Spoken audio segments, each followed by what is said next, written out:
Yeah, I'm not ready yet. Wait, don't Too go live. late, too late. TikTok, time to rock. You How's see? everyone doing? Hey, Good. Sup? hey, what's up, man? Oh, yeah, what's up? Yeah, AP just messaged me like a little while ago and said, "Hey, why aren't we going live?" And I said, "Oh, fortunately, I got some clips already. But I had to render them, so we're a couple minutes late. We are more than a couple minutes late.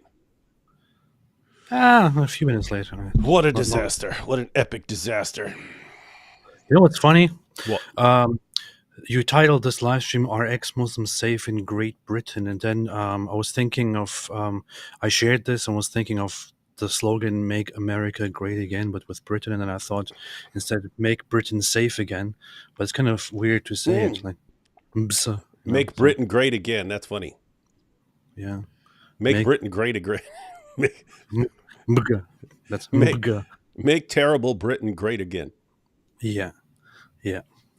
Wow, Alhamdulillah. it's cool. The compliments are rolling in. Look at this. You are no Mike Winger, David. Thank you. Thank you. Wow. That is probably the nicest thing anyone has ever said to me in my entire life. That's all we had to hear. Yeah, I know.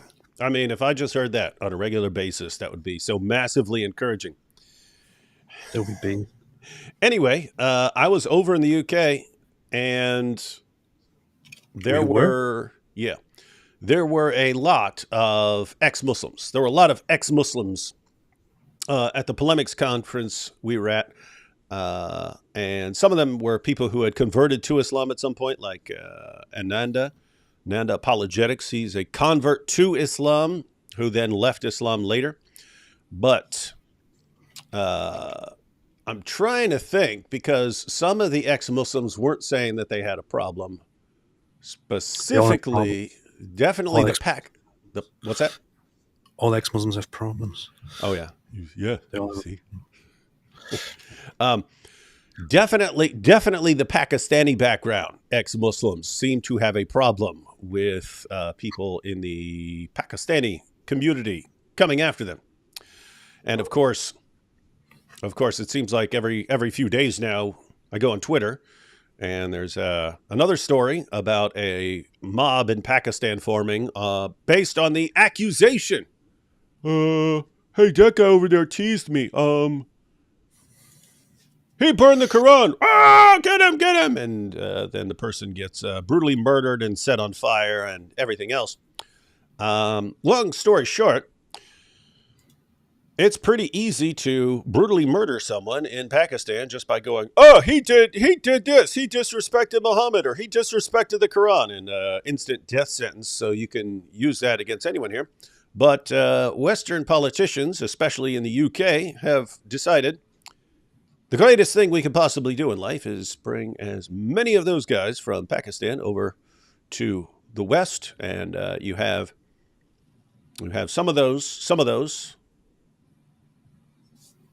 become Christians, but they're around a lot of Pakistani Muslims, and so problems arise. All right, AP, you ready to check out a yeah, story?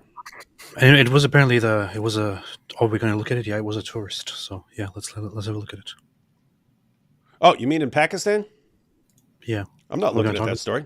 No, I'm not going to Oh, talk okay, about that story. I'm talking about people in the UK. okay, okay. Talk about So the ex-Muslims in the UK. Oh, go ahead. Go ahead. the guy in Pakistan was apparently just a visitor there. I don't know if he's from Pakistan originally or whatever it is, but he was there to visit, and he was then accused of blasphemy of a different of whatever kind. Mm-hmm. Um, and the thing is, I saw that the reports that this guy has been killed and has been lynched. I saw the video of it, and reports of it first on social media, on Twitter. I immediately searched for news reports as soon as I saw it. Couldn't find anything. Uh, Mm. and so I thought, huh, interesting. What's that all No about? So, and Jews. No I think Jews. more important, more people started sharing it. So I shared it as well after seeing some credible sources share it, and then later on it started surfacing in the on the media. So the media is slower to record something like this than the average people who report on this kind of stuff are. But How slow what's do you happening? think? How What slow do you think it would be if it were a bunch of Jews they would report it before it even happened. attacking a random Palestinian? Yeah, they would. They would report it 3 weeks before it actually happens. And they would report it as like, even if one person was just attacked and slightly like pushed around or something, they would report it as Genocide. is reported that 50 are 1,000. dead. 50 are dead. 500 of them are women. 600 are children, and 700 are journalists. So That sounds about correct. That sounds about correct. All right, so yeah, I basically at the polemics conference I was talking to various, and it sucks because there were more. But if it was between sessions or something like that, or I was hanging out um, in a room with someone who's an ex-Muslim, I'd say, hey, why don't we get a quick video of this? And so recorded a couple clips, and some of the clips were just about guys and how they left Islam, and a couple of them though included some stories of how they're treated in the UK. So we'll take a look at that. We got a couple of super chats. Oh no, it's AP's buddy. Ooh. It's AP's buddy. I'll read these first couple of super chats real quick, and then we'll jump into a video. Chapter 108, Holy Skibbity. Indeed, Heisenberg have granted you Rizzler abundant gooning. So edge and gelt to your soy jack alone. Only the one who sus you is truly cut off from any grimace shake. that's a beautiful super chat. I haven't read anything better in my entire life. Yeah. Is this how young people actually talk? Yeah, that's how everybody talks. Do you never go outside and talk to younger generations? They all talk like this, exactly. There would be some destruction if my kids were talking like that. Narrated Aisha, the goat Rizzler, gooned her when she was 6 years old, and he edged his. What the heck is this weirdo, dude? AP, keep your fans over on your channel. Yes. Yes. Ari Day says there are Labour MPs getting threatened about Palestine and being told this is not the place for you. Not And a being place. told it's not the place for you. Labour MPs getting threatened about Palestine and being told this is not the place for you. Interesting. David Wood, take that Star Wars shirt off. It's stolen valor. Yeah, I just have it because it's basically I use it as when everything else is dirty and I need just a complete rag to wipe something off the ground or something like that. I use this garbage Star Wars shirt. But What I've is got this, it. man? This is supposed to be a YouTube channel where we talk about religions, political matters, like Yeah, actual serious stuff. This guy's telling you to take your shirt off. Like, yeah. you're in the wrong Take your place. shirt off. Yeah, Go take somewhere your else. shirt off. Take your shirt off like Muhammad Hijab.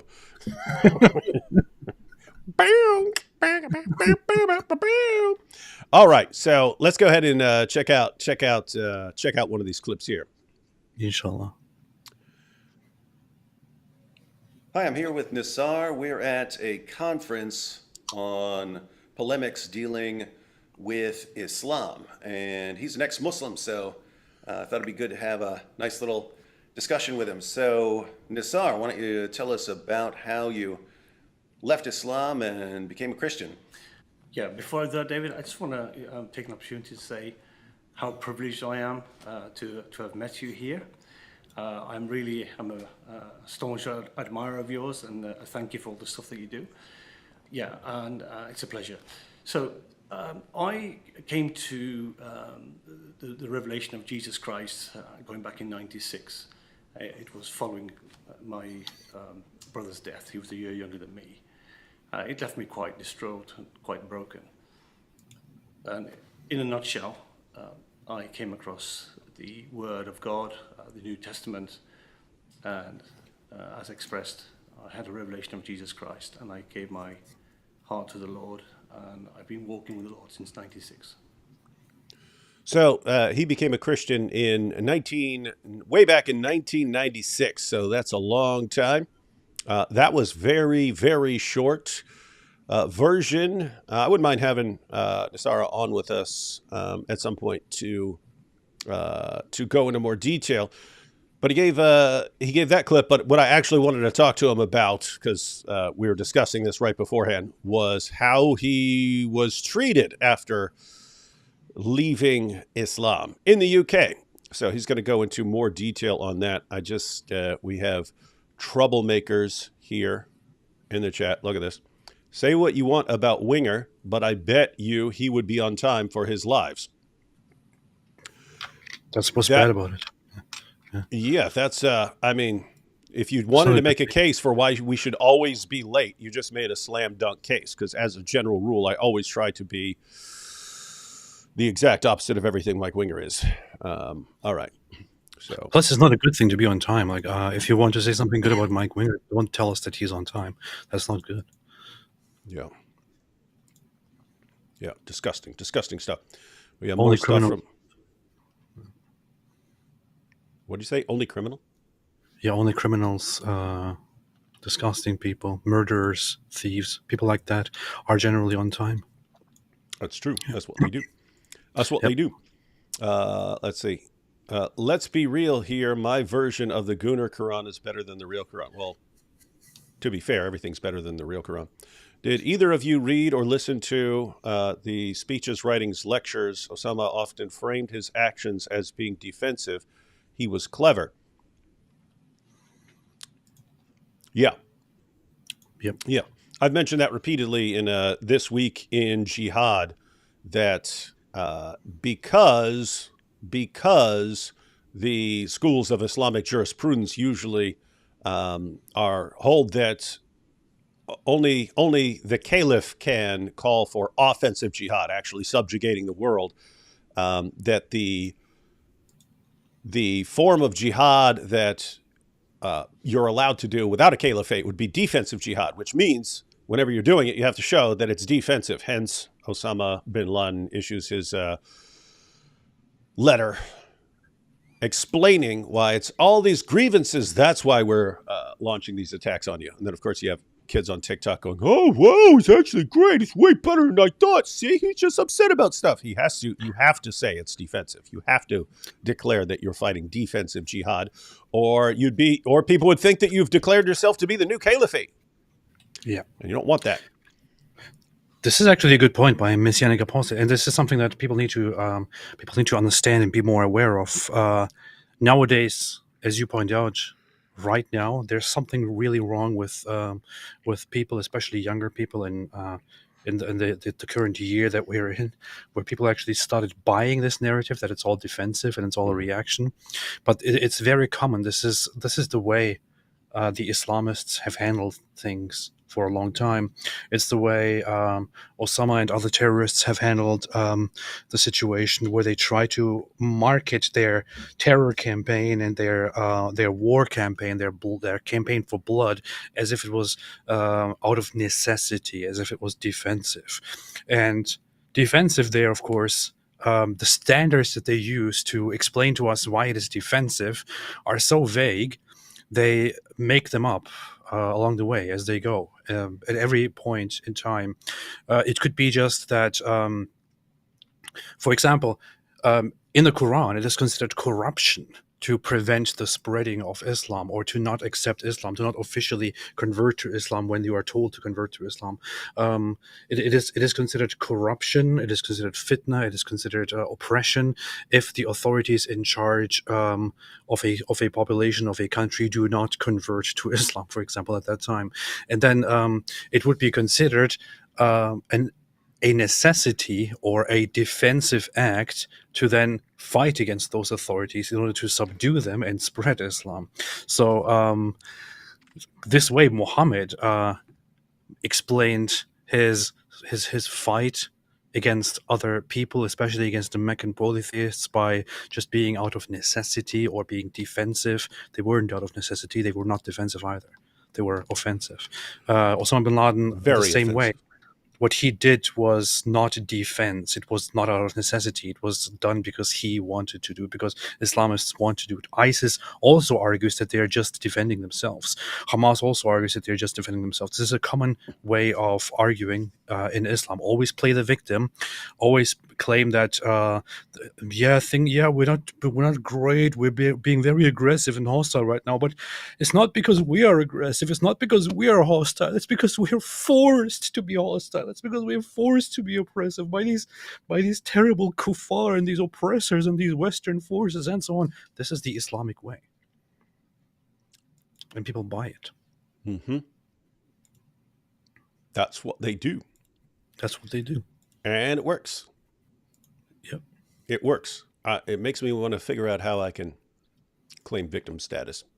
I know. I immediately want to. I'm thinking I should do this too. So, what, dude? Wouldn't it seriously? Wouldn't it be? I mean, if you wanted to say a group is actually has the potential of being victimized and is in danger from a larger, more powerful group that wants to crush them. I mean, shouldn't ex-Muslims be one of the most protected groups on the planet? But ex-Muslims are spreading corruption in the land, and are thereby causing fitna. So they should be put to death. Indeed, and that's what you're going to find out from our friend Nassar here. Take a couple of these real quick. Has any Dawa used the Gospel of Barnabas in argument? Yes, it used to be standard. And it's a good example of how Dawa works. We've said it a million times.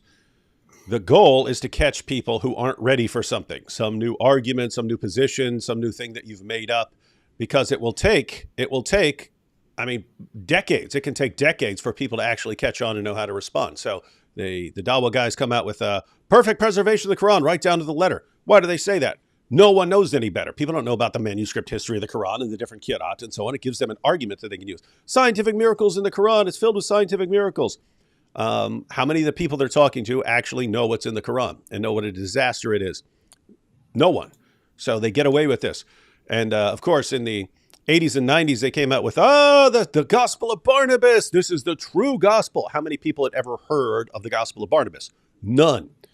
And so what? You're hearing about this? And keep in mind, the Dawa clowns, they don't mind making stuff up. They're like, yes, and this goes back to Barnabas and this shows. And no one knows any better.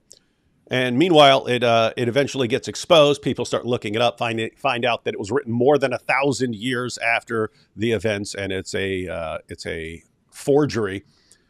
Then they don't use it much anymore. The funny thing is, I still see occasionally one or two people who actually refer to the Gospel of Barnabas as the authentic gospel, and it's funny to see, and it always makes me wonder if this person just didn't get the memo or doesn't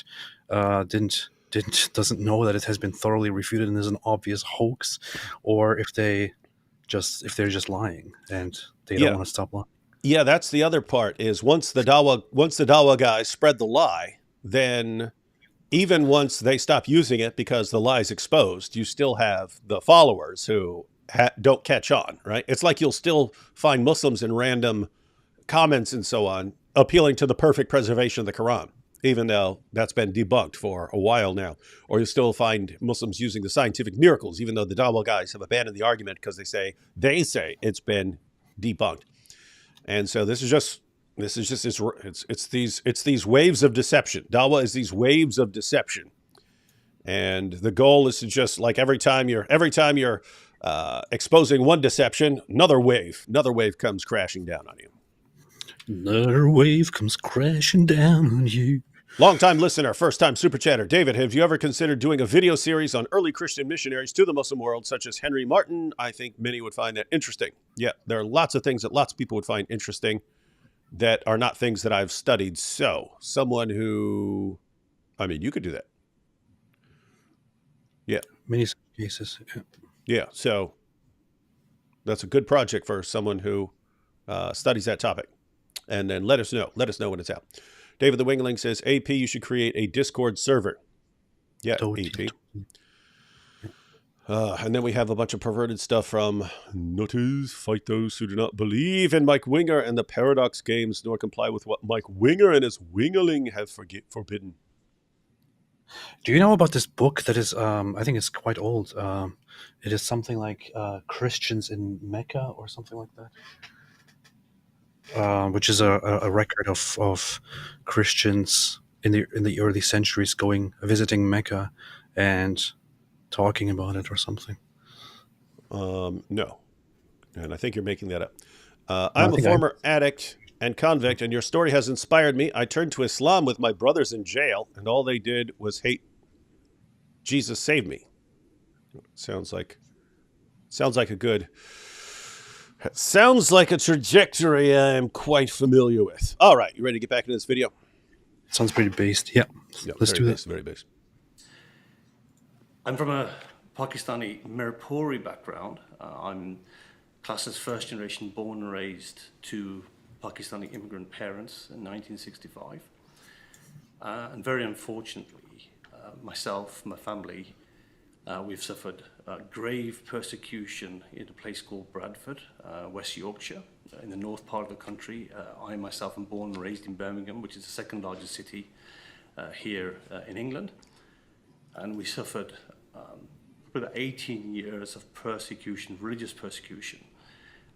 In the UK, Yes, sir. because most people in the West, if they hear that you're an ex-Muslim in the UK, they might think something like, well, it's great that you're in the UK and not, like Pakistan or something like that. But you're saying there's persecution of ex-Muslims here in the UK. Yeah, in certain respects, I would say it's far worse because, before I sort of jump ahead of myself, it literally was Sharia enforcement. It started around about a couple of years after people found out one of my best friends deserted us. He said, look, you are, in their estimation, a kufr, kafir, unbeliever, infidel. That's it. And he basically washed his hands of me. Then what happens is he tells another friend, somebody else, and before you know it, it goes out like wildfire. And you then suffer this religious persecution in the form of hatred, contempt, instant contempt. They simply can't contain themselves, and what I've found is that they're using British freedoms, laws, democracy against people like myself. So it is Sharia enforcement. There is no freedom for ex-Muslims. And what you find is that you then suffer criminal damage, persecution in the form of, it starts off mocking, jeering, dehumanizing myself, my wife, my children, referring to me as a Jewish so-and-so in not such nice words. So somehow, in their estimation, Jewish. No, I'm pretty sure I'm pretty sure what they meant was Zionists because they don't have a problem with Jews. Nobody actually has a problem with Jews. They only have a problem with Zionists, of course. Isn't that's a that good point. true? Yeah. So That's a good point. Jew dog. That was one of the references they used to call So they and called him daub Jew dog. graffiti on the walls of my home.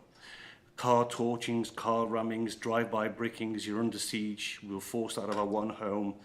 Now you hear this? Back this up. You hear this is what this is how he and his family are treated in Bradford, in the UK, in Great Britain. It's Great Britain. He calls it Sharia enforcement.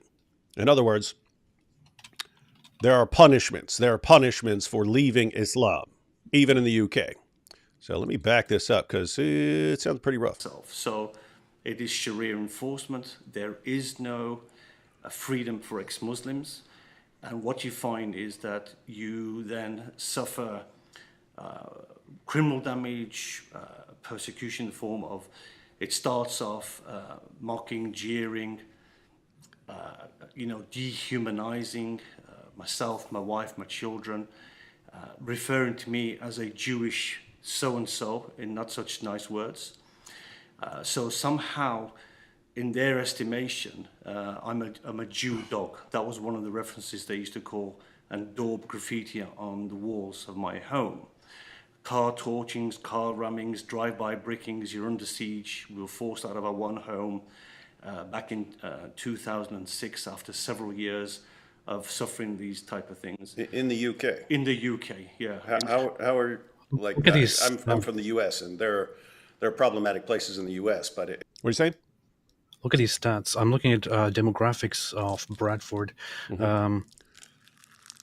2001, 60% Christian, 16% Muslim. 2011, 45% Christian, 25% Muslim. You see? 2021, 33% Christian, 30% Muslim. You It's see? probably Muslim is probably number one by now, or going there. Or, yeah.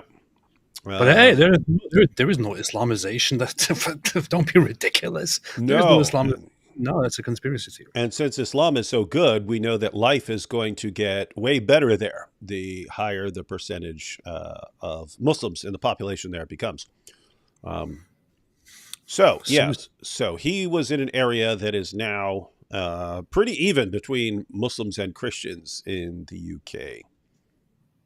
sounds insane that this is allowed to go on. You know, David, I would like to say, you know, nothing has prepared me and my family for this type of onslaught, where you're under siege and you are treated as a dhimmi, second class, third class, scum of the earth, and you need to be eradicated from our home, from our area. We were forced out of one home. In life and death situations, we try to rebuild our life from 2006 onwards, and then again, the same scenario repeats itself. And it culminated in our second home, abuse, religious persecution. You're made to feel, as I say, inferior. They want to dehumanize you. Belittle you. Actually, they just don't treat you as human. You are just a infidel dog, actually. And this it reminds me of what people suffer in Saudi Arabia or the Muslim lands or Pakistan. And as I said, in some aspects, it's been far worse because it's been aided and abetted by the police, who have failed to take decisive action because of fear of being labeled as racist, and that key word that they use, Islamophobic. So, You guys, you hear this? So he's talking about being forced out of his home because of repeated attacks, having to go somewhere else, and then facing the same thing there. And police don't stop it because they're worried about being called names. They're worried about being called Islamophobes. Yeah, that was the same thing with. It officially came out that is how a whole grooming gang investigation was suppressed officially by trying to suppress it, trying not to see it because of the fear of being called racist and Islamophobic. And I think I bring this up right here in this video, if I recall correctly, because that's obviously what would have come to my mind instantly. Hey, that's kind of like the grooming gangs. just to be clear, this is a similar situation to with the grooming gangs, where there's police know what's going on. It's reported to police over and over again in thousands of cases what's going on, and they do nothing and look the other way because they're terrified of being called racist. You're saying it's very similar for ex-Muslims. Precisely that, actually, precisely that. And so, because they are terrified not only of being labeled racist and Islamophobic, this key word that they've used, but they are fearful of Muslim backlash in the form of violence, Islamic rage, and as not to stoke tensions, even as far as Theresa May, our previous Prime Minister. So for me, it culminated, and my family, in a most brutal attack on me back in November 2015, where I was almost bludgeoned to death, getting into my car. And I knew of this intended, how can I say, unwarranted action against me. So just to be clear, this This is because you're an ex-Muslim. This is not a random robbery or something like that you're being attacked. No, not at all. It's because I'm an ex-Muslim, because we lived, the new address, we lived fine for 2 years up until it was then told everywhere, he's a convert, he's an infidel, he's a kufr, he's a kafir, don't associate with him. And the same contempt then goes against you again. And it culminated in a brutal attack on me where I was kneecapped and suffered a broken hand trying to protect my head from being bludgeoned in. If it wasn't for this is November of 2015, if it wasn't for the intervention of 2 Polish neighbors several doors away who happened to be outside, it was the fall, it was dark, and they were outside having a chat, 2 of them, and a smoke. And when they saw me, they didn't know it was me at the time, but they just saw a figure on the floor being bashed in with pickaxe handles, solid hickory wood, that they came to my aid. And these perpetrators then, they were Muslims, they fled. It was caught on home CCTV. And of course, as per usual, the police brushed it under the carpet. Again, you mentioned this grooming gang scandal. In a similar vein, the poor parents were lamenting to the police to deliver their kids from the rape gangs, and the police would very often threaten the parents with arrest because they just didn't want to tackle this thing. And so the police have never acknowledged apostasy. So apostasy is a cardinal sin, which you'll know full well, David, after murder and adultery. But apostasy seems to carry quite a heavy tag. And so Sharia enforcement is very much alive and kicking. And so after my attack... So this is after he'd been forced out of one place, went to another place. He said he was fine. They were okay there for 2 years until people start catching on. Right. So when people don't know him, he's fine. They eventually catch on and spread the news that there's an apostate over there. They attack him with pickaxe handles. And hey, this would be good. This would be good for Visegrad to interview him. Those guys are Polish. And this guy's talking about how 2 random Polish guys came to his rescue as they're trying to beat him to death. Yeah, that could be an idea. But the thing is, I understand his suffering and his, the threats to his life and his safety and all of that. But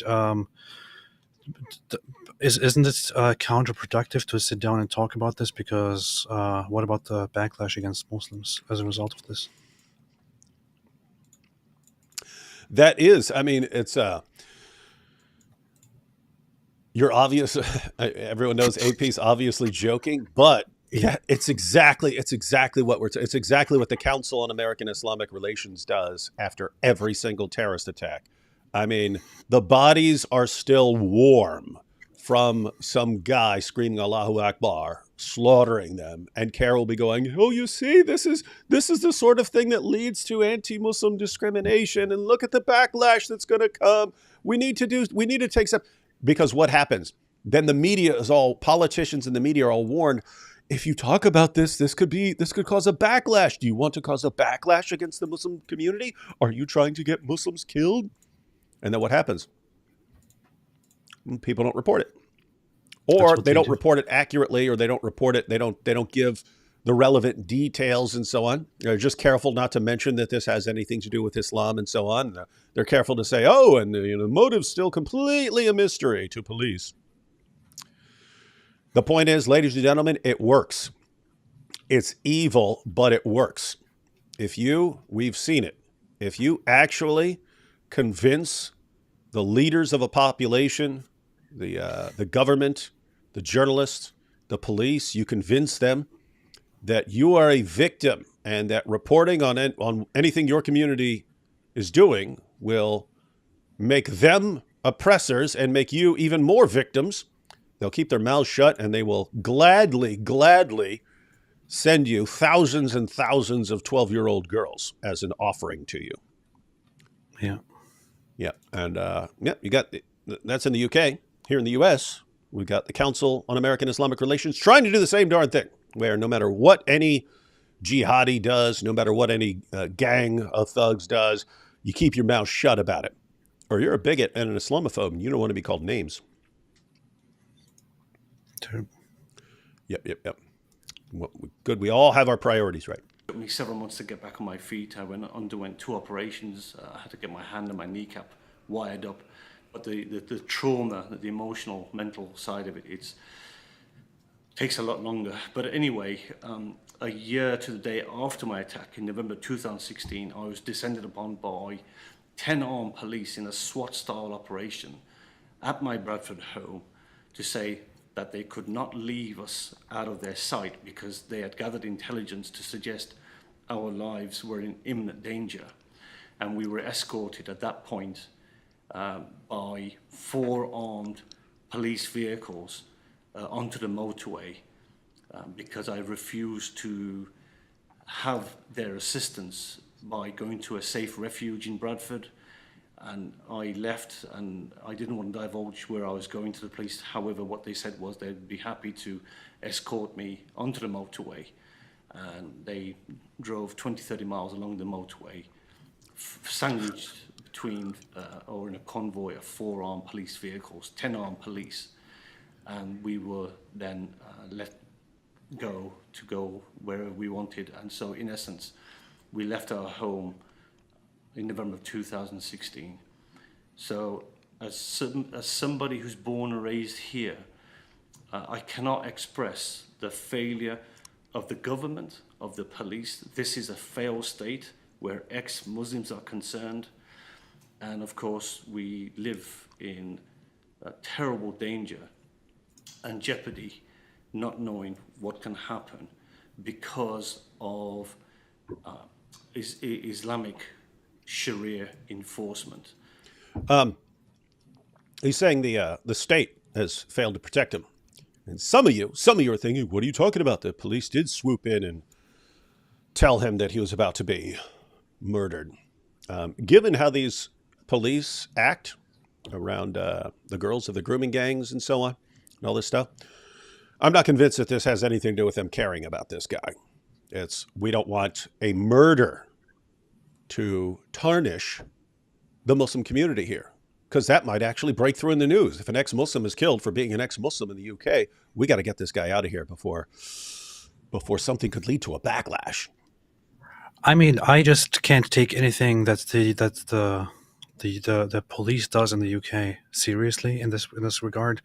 I talked about this whole thing where Ali Dawa made that video about saying I should be killed, and he would be proud of that, and Muslims would be watching, and I did send that video and all of the evidence surrounding it to the police, to the Met Police in London, and their response after so much back and forth, despite me pushing and pushing and pushing again and pointing out hypocrisy, was that they don't see a problem in what Ali Dawa said when he said that people like me who leave their religion and spread it should be executed, and he's proud of that, and Muslims will be watching.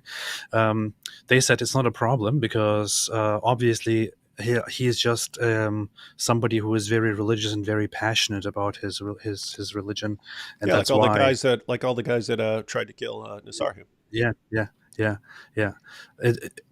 It's so funny. Like even seriously, when I talked to the FBI about this on one of our regular visits, and I just said, oh yeah, I just received this and this.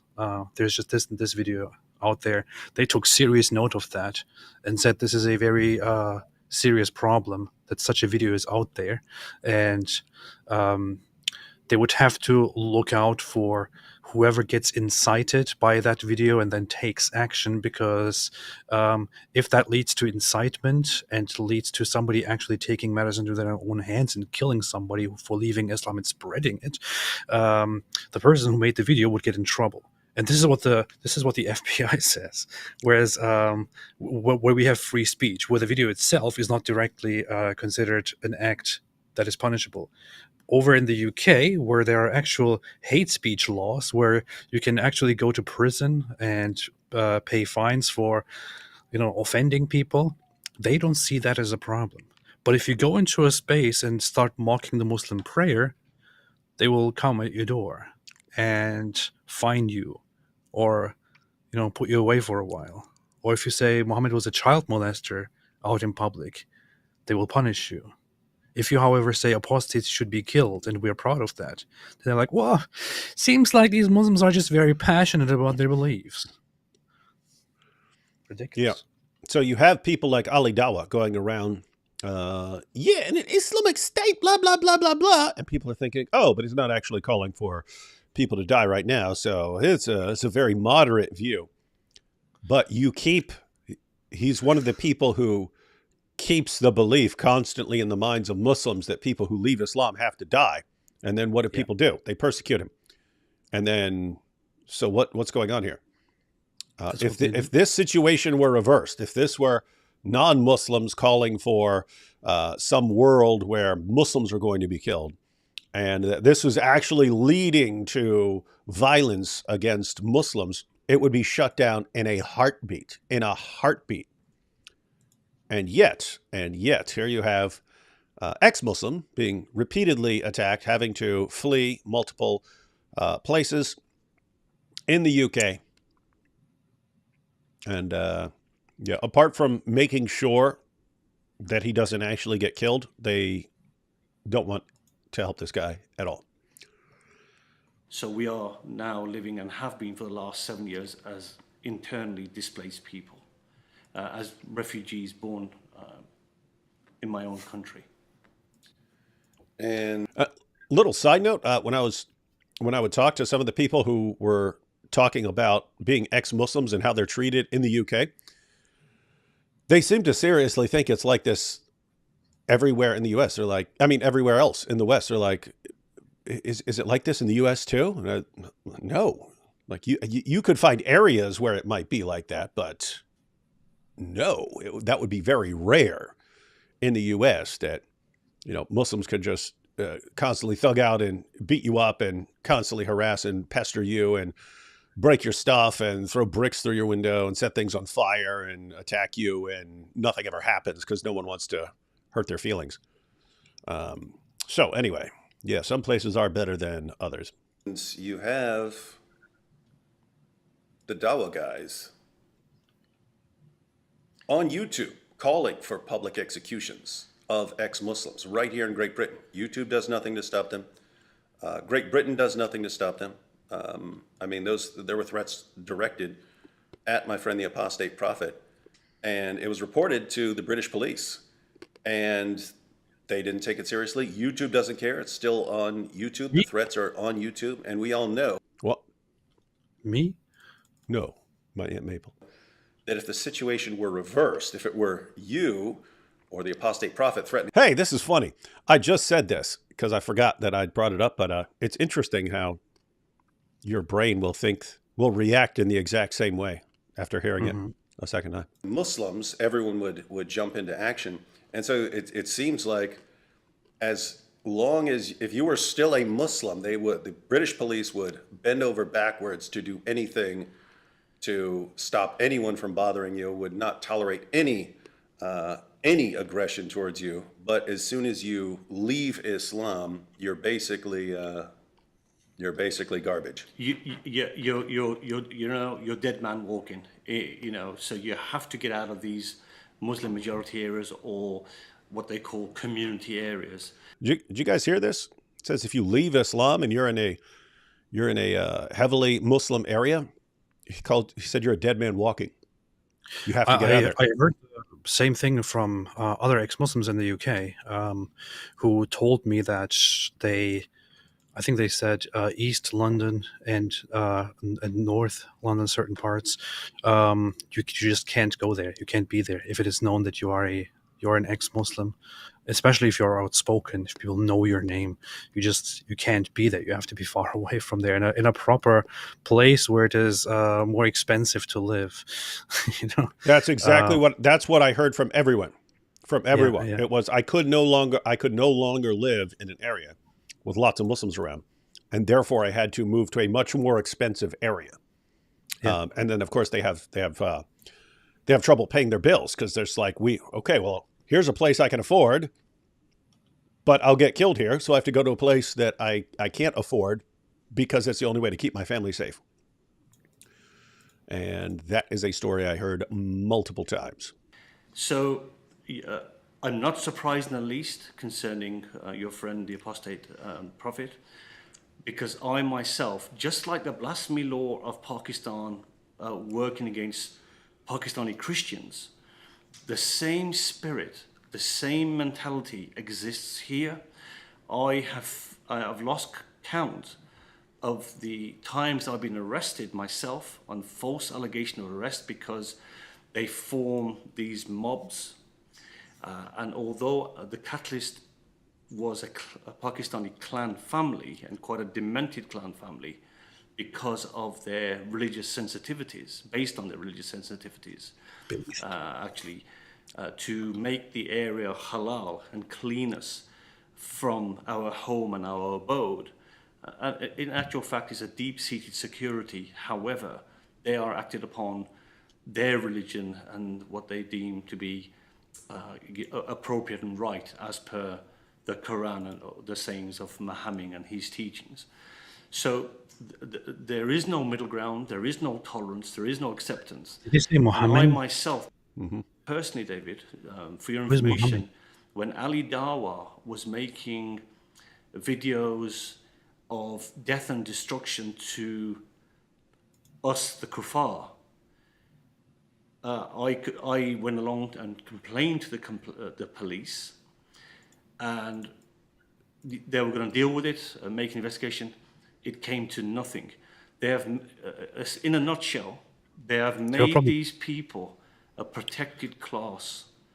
They cannot do any wrong. And if I can use a brief example, David, I'm sure you're aware, just a matter of days ago in Mannheim, in Germany, an Afghanistani refugee went to an intended far-right meeting while they were still setting up a dozen volunteers. He went on a stabbing spree.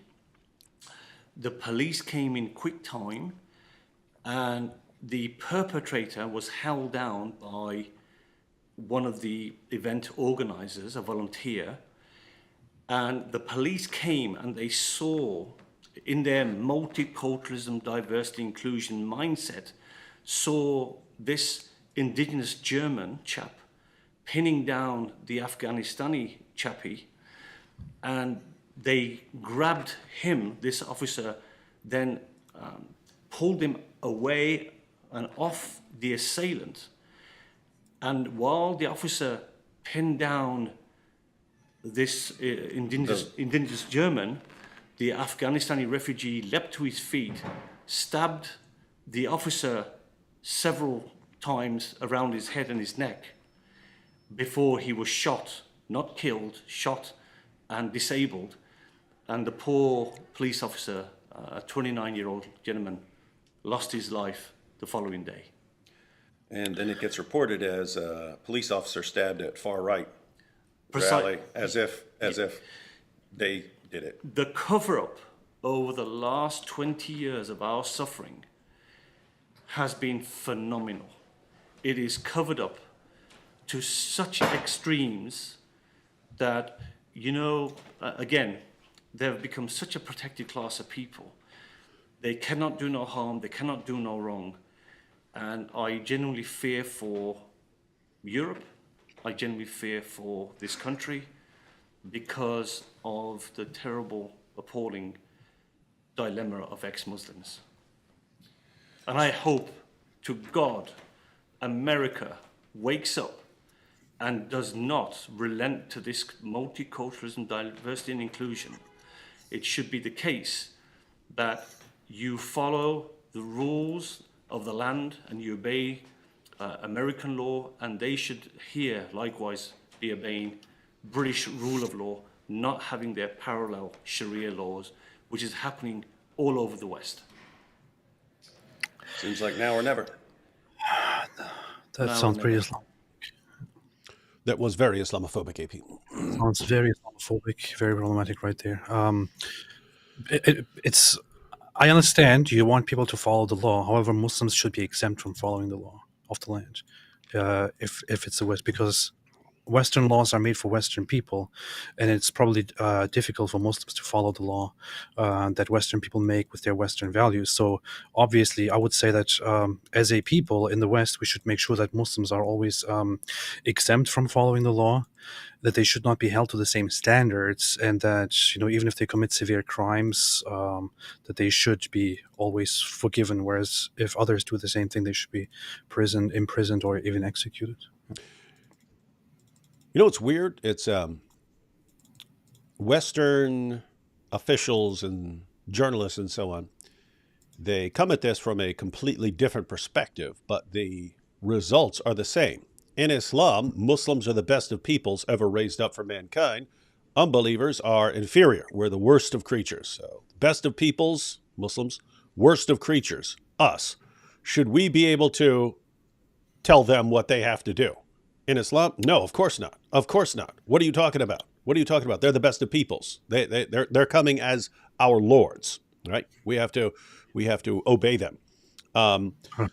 So that's the Islamic mentality. But as far as people in the West in positions of power and authority and so on, so your politicians, your educators, your journalists, and so on, it's actually reversed, where they think of Muslims as like savages and barbarians and so on, and perpetual victims, and they're just you can't hold them to the same level of accountability that you hold other people.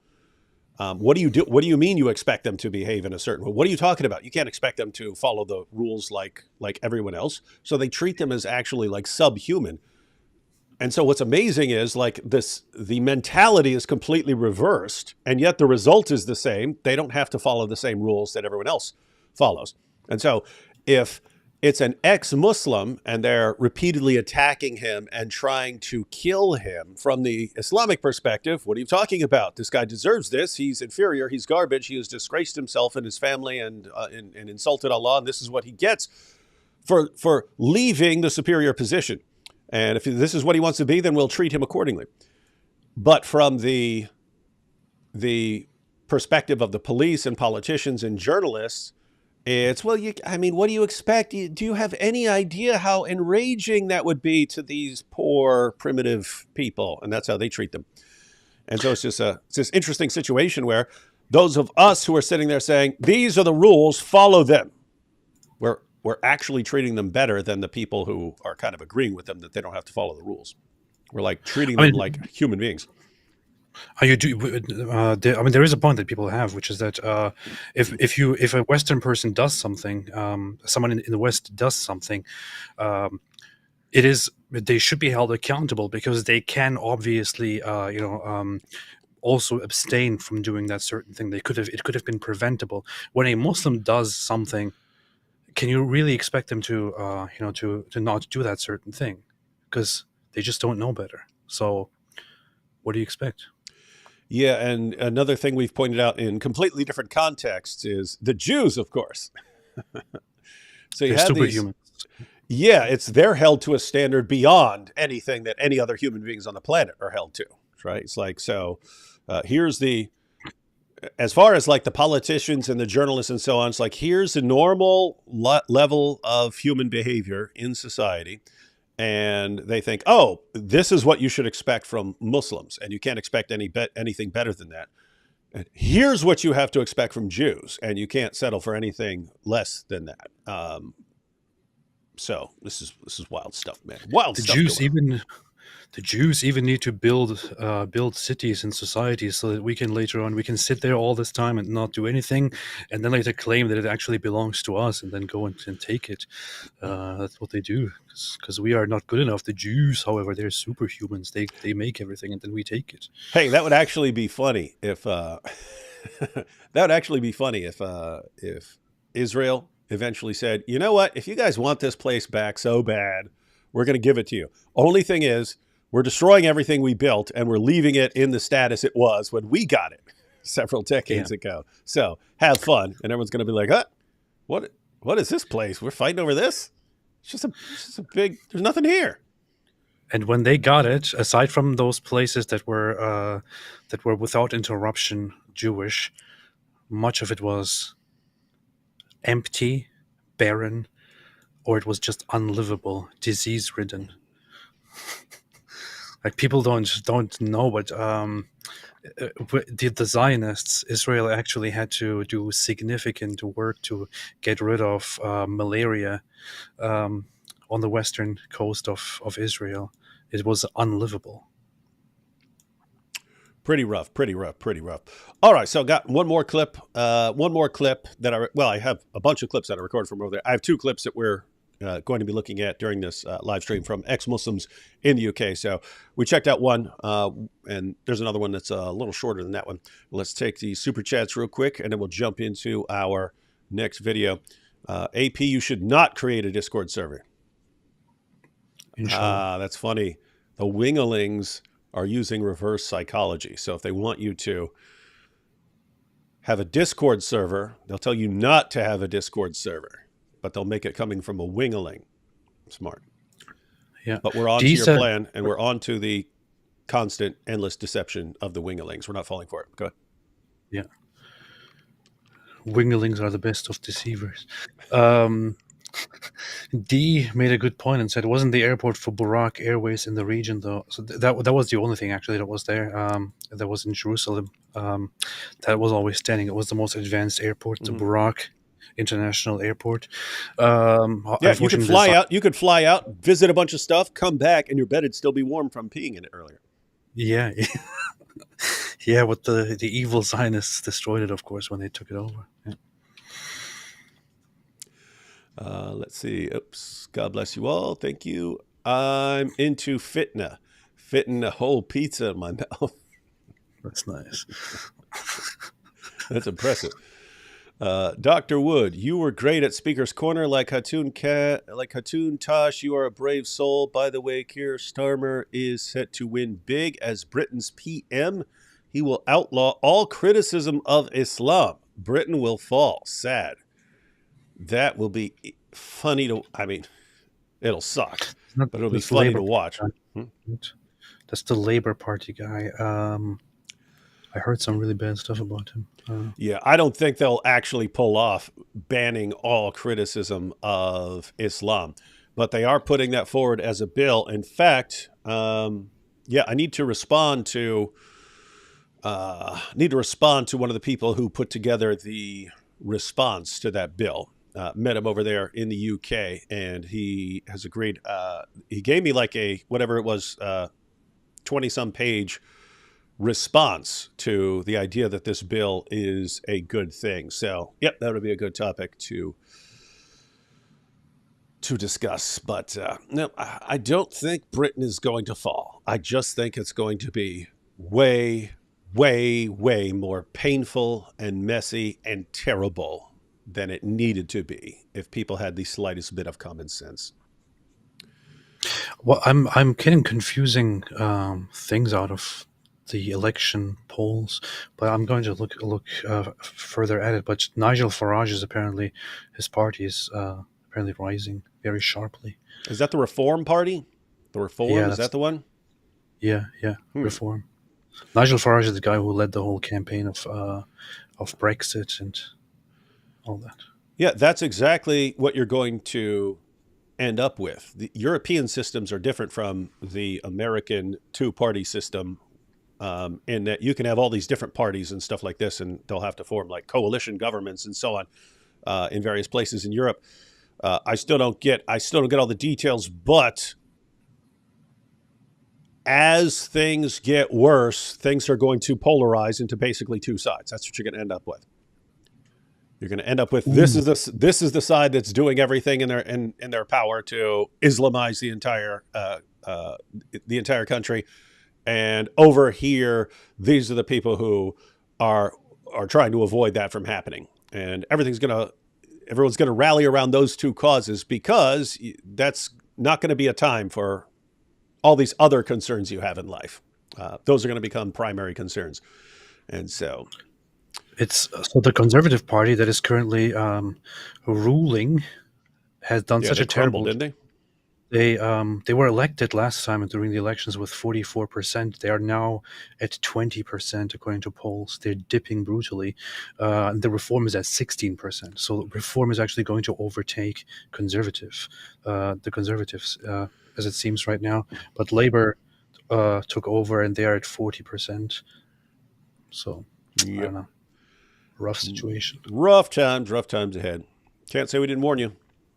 Can't say we didn't warn you. What did Great Britain do to their warners? Robert Spencer, Pamela Geller, everyone who's telling them what was going to happen, they banned them from the country. Bill Meanwhile, Warner. bringing in as many jihadis as possible. Yeah. What do you mean by safe? What do you mean by great?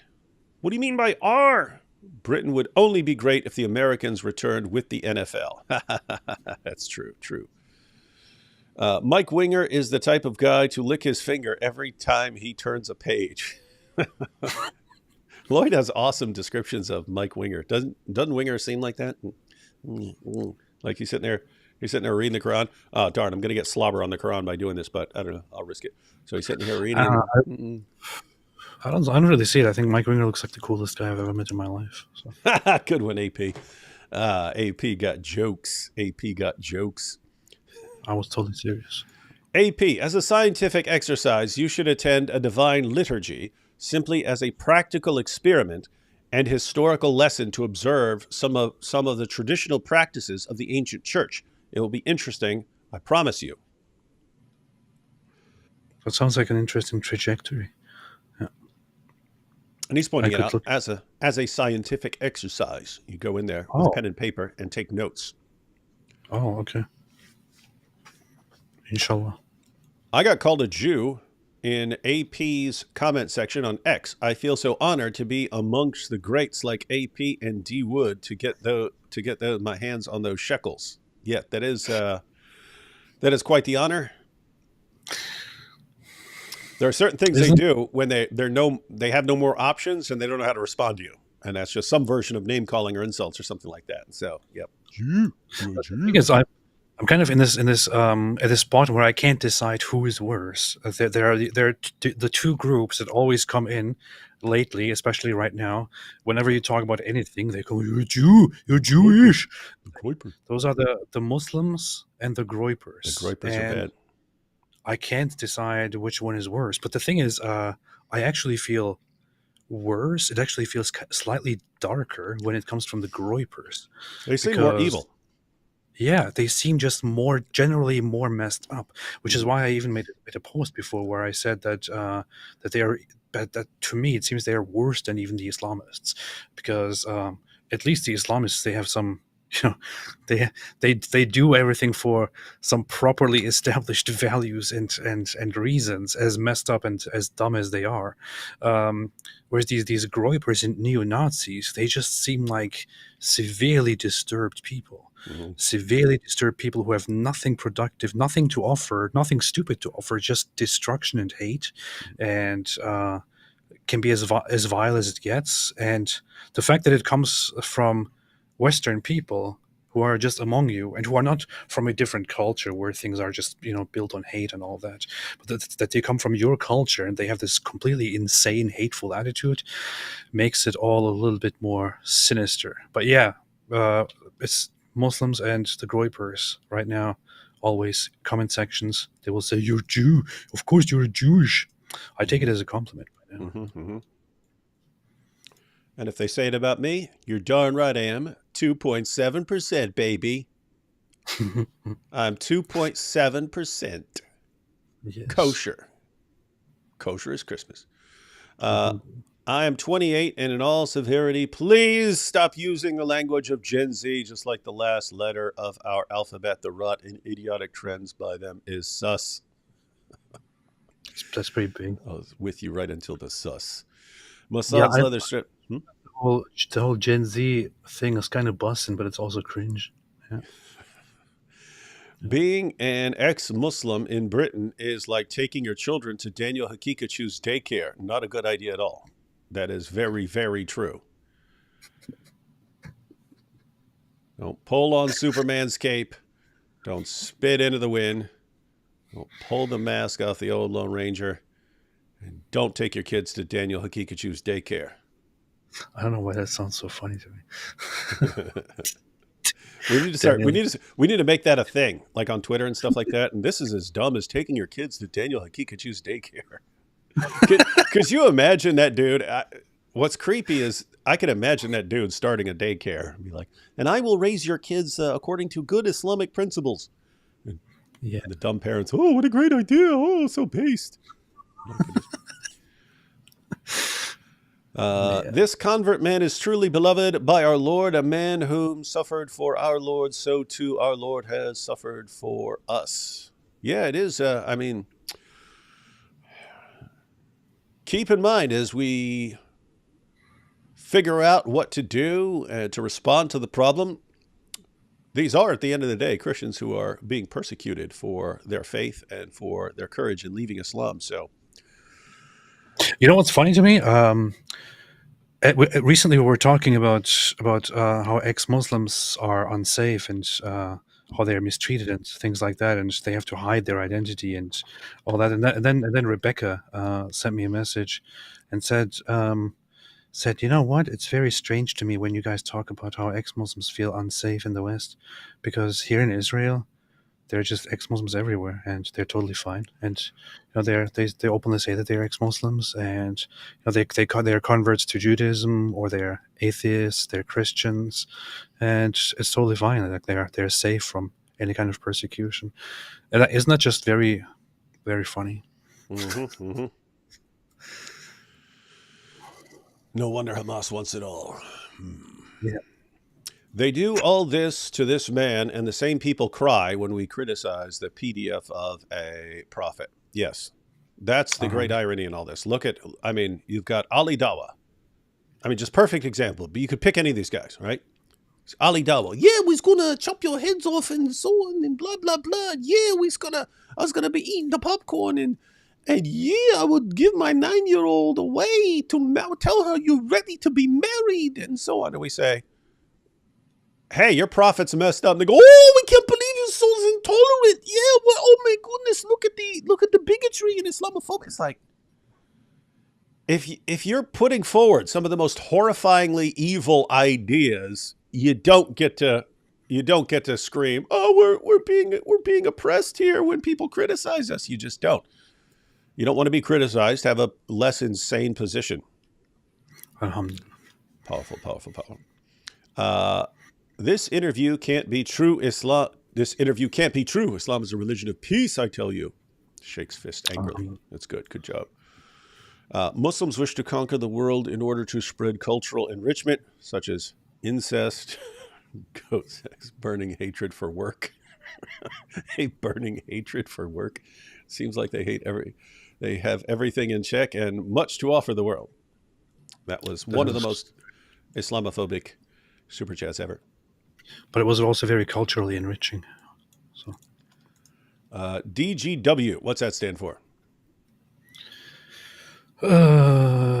DGW. I don't know. DGW, this mega church I saw today, is it a limited time offer? Oh, mega merch. Is it a limited time offer, or can I wait till the start of July? What writing says Quran shirt is considered Quran?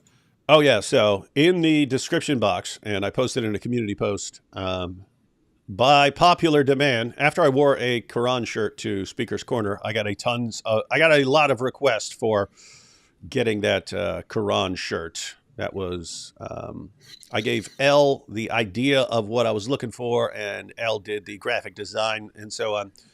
But I put a link up to the store that printed the place. So if anyone wants one, the link's in the description box. You can click on it and get one. So the question here is this a limited time offer, or can I wait till the start of July?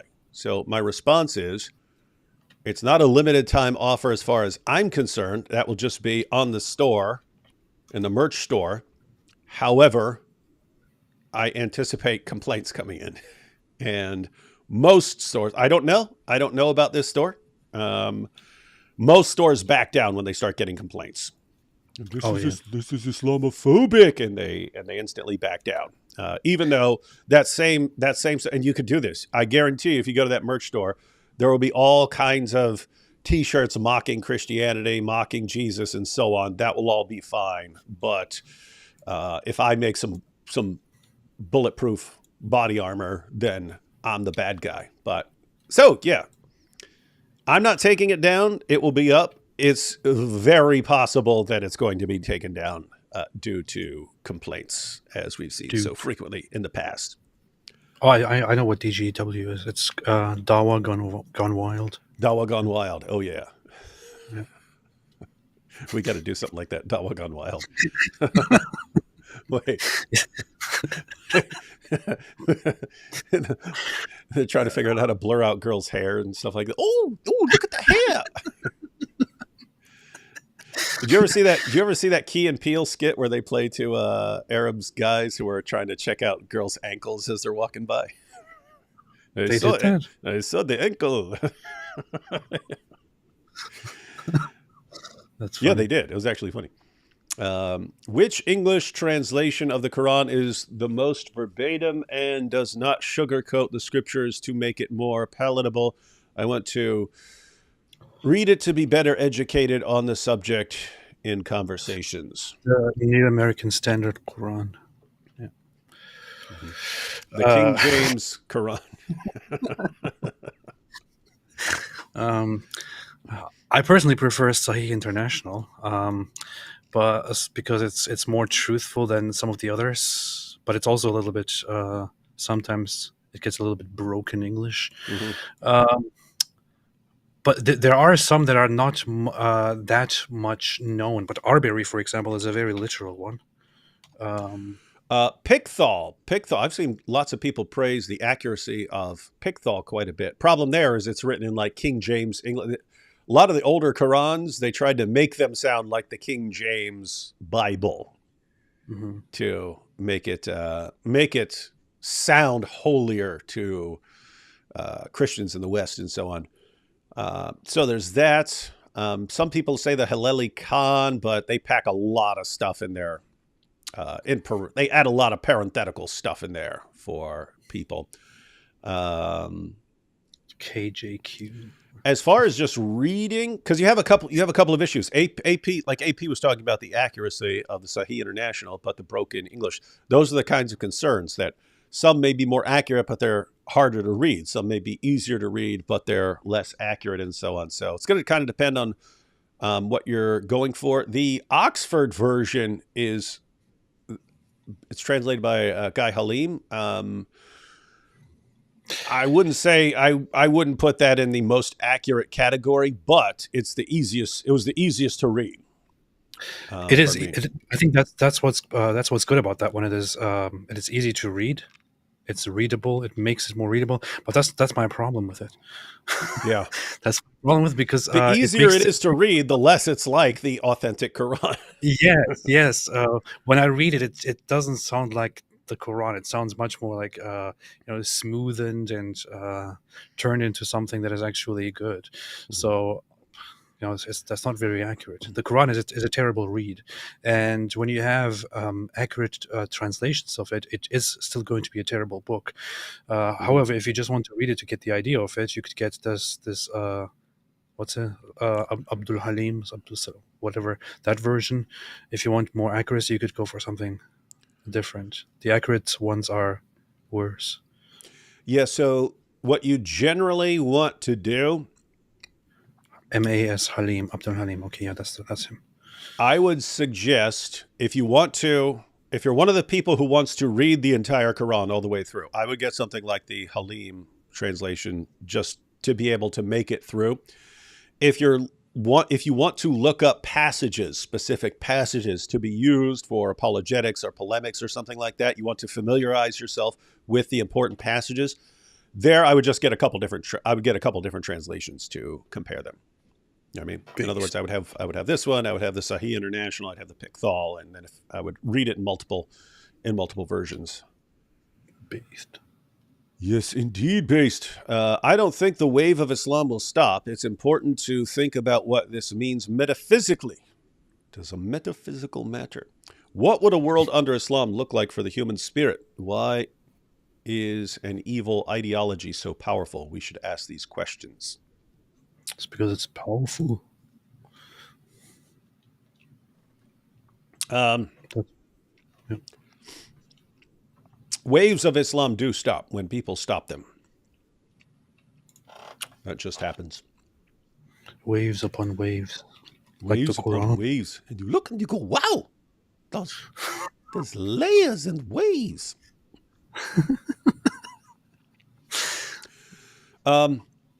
If you're talking about metaphysically as like, if you mean like spiritually,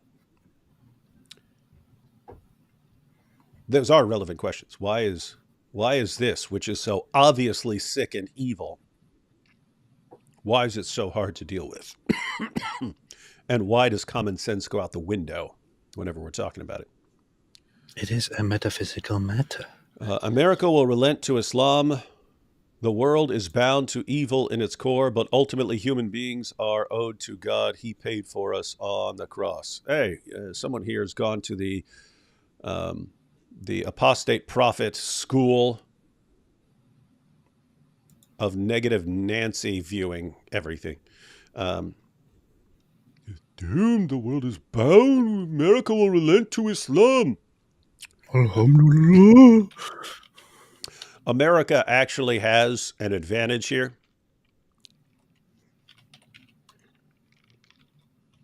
America has an advantage here in that lots of European nations are going through this ahead of the U.S. And if you go back 20 years when we were saying, guys, do you know what's going to happen if Islam spreads? Here's what's going to happen. And everyone said, liars, that will never happen. No, the more Islam spreads, the better everything will be because Islam is so wonderful and peaceful and so on. And no, they're not trying to actually take over area and chop heads off and have child marriage. They're not doing any of this. That's a lie, you liar. Well, guess what? After it happens over and over again, it becomes way more difficult to deny.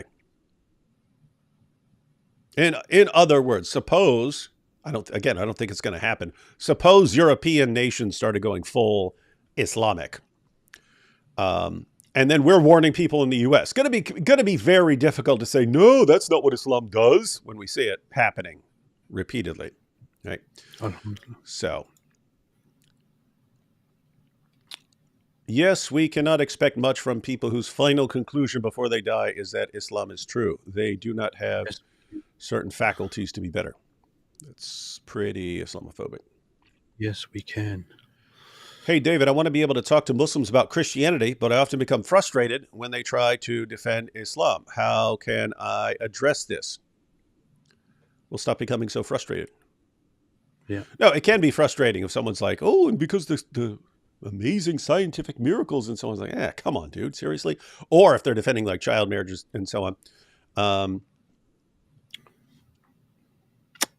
You could always have a pillow with you when you discuss with Muslims, and then always, if you get too outraged, you could scream into the pillow. Mm-hmm. You know, yeah, and continue. Yeah, you might want to. Yeah, that's a tough call, but yeah, if you get more emotional than you want, then figure out a way to control that, or come up with a different plan. But yeah, I mean, something that could possibly help if you're getting frustrated. How could this guy be defending this stuff? Is keep in mind you could be. Think of the person as a victim, that this person has been manipulated and brainwashed his entire life and so on. So think of the person as a victim, not as some evil person who's saying, oh, I'm going to wake up today and defend child marriage. It's no, you've been manipulated all your life into thinking that Muhammad is the greatest example for mankind and so on. And so you have a tendency to try to defend it. Yeah, that's true. What about using the military to enforce English laws? Well, if the English are about to make a law against criticizing Islam, yeah, I'm sure they'll have the military enforcing it. I choose the heavily armed cow. That's a good choice. AP, since it's proven Israel is the eternal nation, would you now acknowledge the God of Israel? Alhamdulillah. You heard it here, folks. AP, you and your wife said on a member stream you would be starting a Discord. What's up with the Discord all of a sudden? Do we need to create an unofficial AP D Wood Discord? Alhamdulillah. My kids tried to explain Discord to me at some point. It seemed like just messages or something. Yeah, it is a good platform. It was initially, I think, created for gaming, and gamers would get together. I heard that first syllable and I was like, what? It was originally created for gay. And I was like, hey, what's going on here? And then, nope, gaming. And then for gay mingling. And then for gay men, yeah. It was created for gamers, and it is still used very much by gamers. Did you say groomers? Yeah, and groomers to communicate in a very easy way with servers that have different rooms for texting and video talking and audio conversation and all that. It's a very nice platform, actually. Very, very nice. And so it expanded far beyond gaming. It's now includes all kinds of different communities, all kinds of businesses, online communities, forums, all kinds of groomers. Yeah, all different groomers. Everyone uses Discord now. It's a very nice system. Yeah. Let's see. 22nd of August is International Apostasy Day for Muslims. Please share the date so more Muslims can rally together with other secret apostates. You familiar with this, AP? Is this a real thing? I don't know when it is, but there is you a heard of thing that before. Apostasy. Yeah, apostasy. How are you going to have a single day for all these apostates? They should have their own month, by golly. Oh yeah, Apostasy Day, August 22nd. Alhamdulillah. We should do something. We should have a mega, if this is an actual thing, we should have a big mega stream and bring on all the ex-Muslims we can find. We should. And we should also try to pass legislation to make August 22nd a national holiday across nations in the world. And we should get more legislation to make it illegal to criticize an ex-Muslim for leaving Islam. And we should even make it illegal not to participate in Apostasy Day. Here we have a bunch of more whatever gibberish from an AP fan. Pamela says, God bless you both in this spiritual battle that is being waged. May God keep protecting you both and arming you in this battle. Thank you for revealing this dangerous way of death. Dangerous way of death. Good description. Well, I'm very skeptical of the politicians, hoping for the best. No, not the politicians. The people. The people. The people are the only way out of this mess. But I'm pointing out that the people, once the people catch on, the people will rally around a politician. But the people.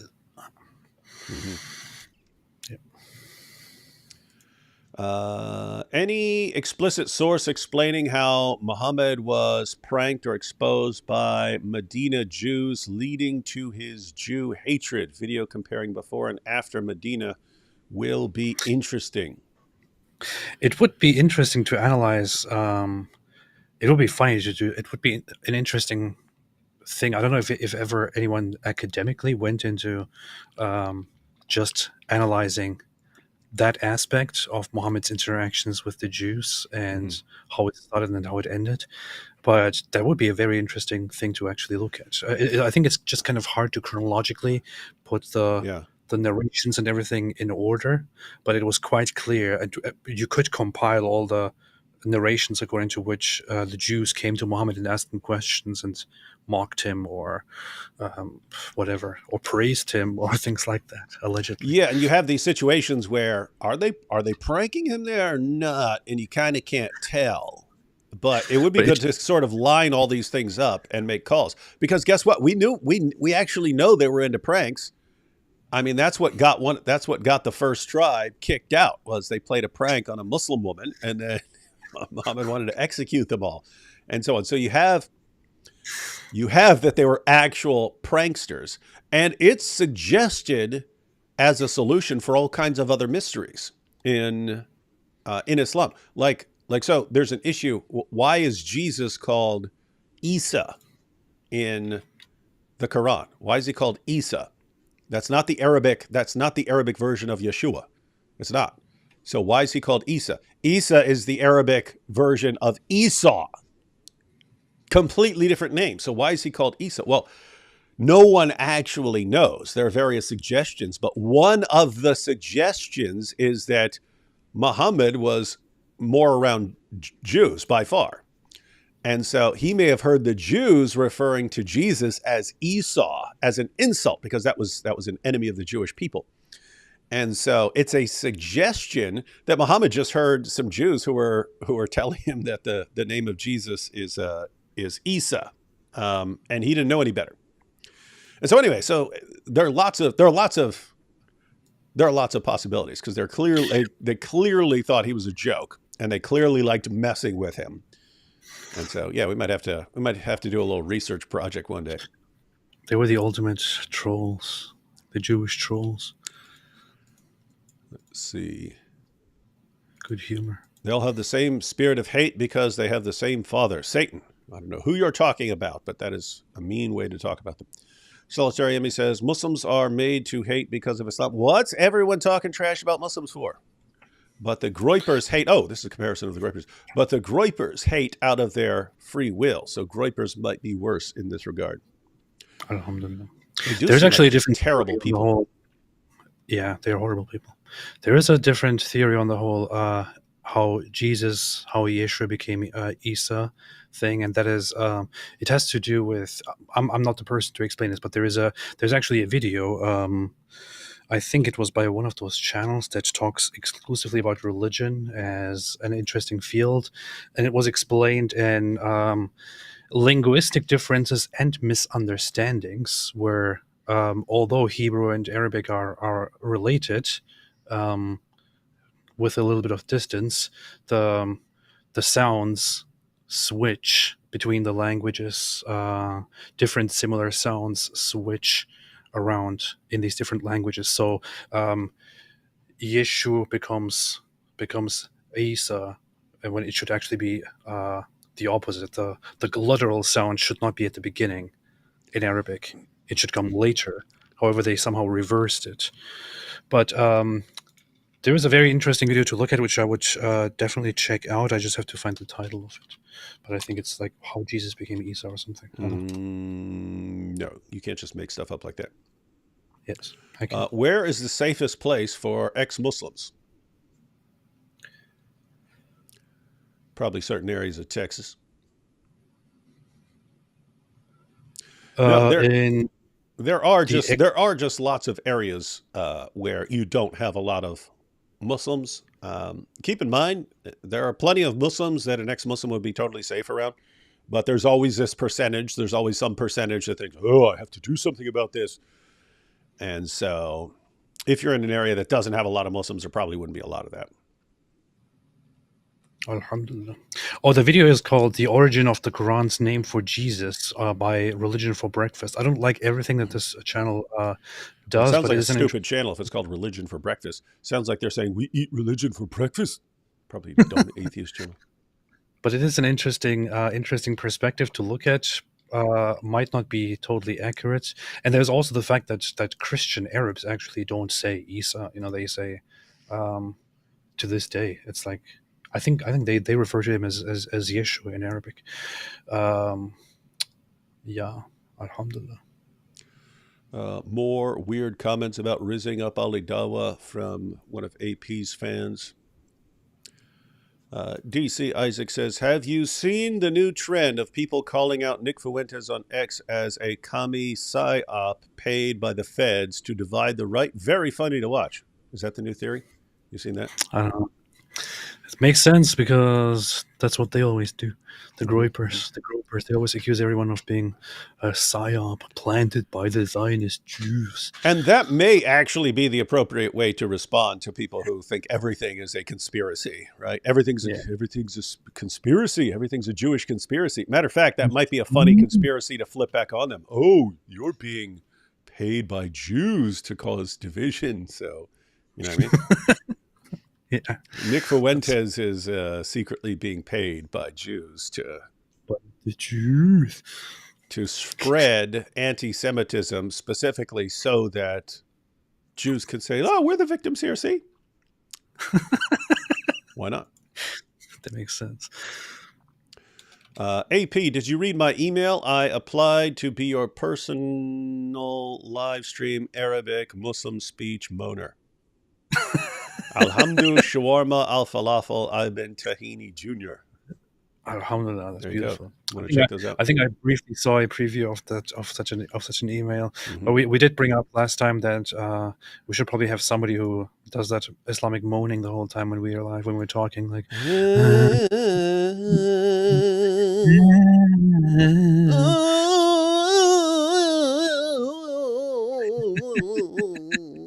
You could do that with anything. Like this guy's name. You know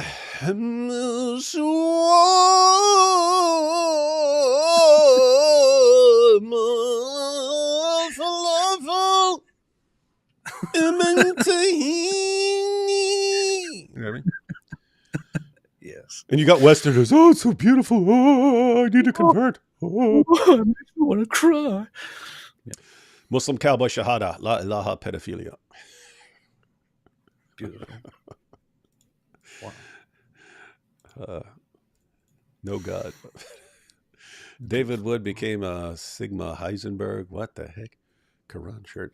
Islamo, I drilled a hole in my Quran and used it before pillow talk. I need, what the heck? What is this weird stuff, man? Adam said 99% of Muslim apologists give the other 1%. 99% of Muslim apologists give the other 1% a bad name. That's actually a good description there. I'm going to steal that. Does anyone else use that, Adam? Because I'm going to steal it and I'm not giving anyone credit. Good one. I'll probably put 99% of Dawagandists give the other 1% a bad name. D. Wood suffers from winger derangement syndrome. Yes, winger is very deranged. Don't listen to these joke masters. The only good Quran is the Caliph Hafs 1453 Garkid brown leather imitation edition. The others are Sufi Jew corruption. Oh, nice. That's true. That's true. All right, we got some more, but let's check out this next video. I heard that the Mike Winger translation of the Quran is also one that some people prefer. Yeah, everything is put in Klingon so that only Star Trek nerds can understand it. Oh, yeah. Didn't know that. All right, AP, question right before we check out this next clip. What do you guys honestly think the future of the West will be? Death and destruction. Destruction, terror, and mayhem. Alhamdulillah. No, I think that there is trouble ahead, and it was totally avoidable. But people like to be stupid and put themselves in trouble, and invite the trouble, and import the trouble, and tolerate the trouble, and protect the trouble. And so I would say that there is definitely there are definitely some tough times and some divisions ahead. I did say that I think it is not unlikely that with the growing population of Islamists who also nowadays openly say that they want to impose Islamic things, there would be attempts to change the laws of the UK and turn them Islamic, which won't work. But there could be attempts to just, do separatism or autonomy and ask for a Muslim nation inside the UK, or a Muslim nation that is independent from the UK, and things like that. Like there are these troubles that they are totally possible to be seen in the future. But I don't think, to this day, I don't believe that that the West will be overrun and taken over by Islam or anything like that. It is very far from that. And if it got to a point where things got too serious, I still have this hope and still think that people would eventually wake up and say, you know what, we don't want to go back there. We don't want to go back. We don't want to do that. We want our freedoms and we want our rights. And America is of course protected, but the West is in danger. The West is being threatened. But yeah, I don't think that anything is going to be overrun and taken over by Islam. Yeah. So, future of the West. If you've seen Mad Max Fury Road, Pretty much like that. Yeah. Yep. Pretty much something like that. No, there's so many variables and there's so many changes that are new changes that it's very difficult to predict what the future is going to be like.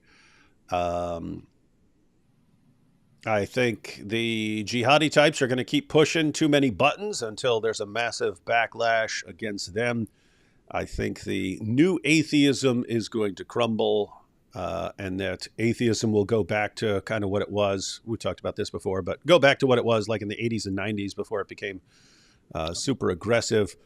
I think that there will be some level of return to Christianity among people who left it, but I don't think you're getting any sort of full return. And one of the great mysteries of the future is what do you do?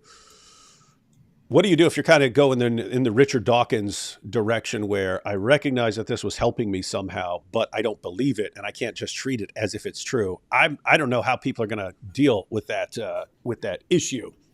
And so very unpredictable what's going to happen. But in addition to all that, again, you have changes that are like just the era of social media and so on, when you could polarize people very, very quickly, where people are becoming programmed to just wake up every day and what am I supposed to be attacking about? What am I supposed to be flipping out about? And so on. It's not clear human beings have not had to deal with this stuff before.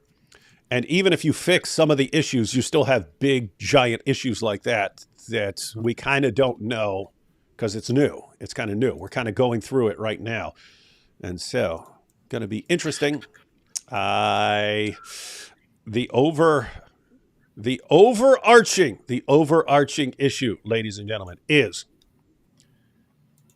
the basic population of a society either has to have some sort of internal control, right? Like you modify your own behavior for the good of society, or you will have external control. You'll be controlled by government forces and so on.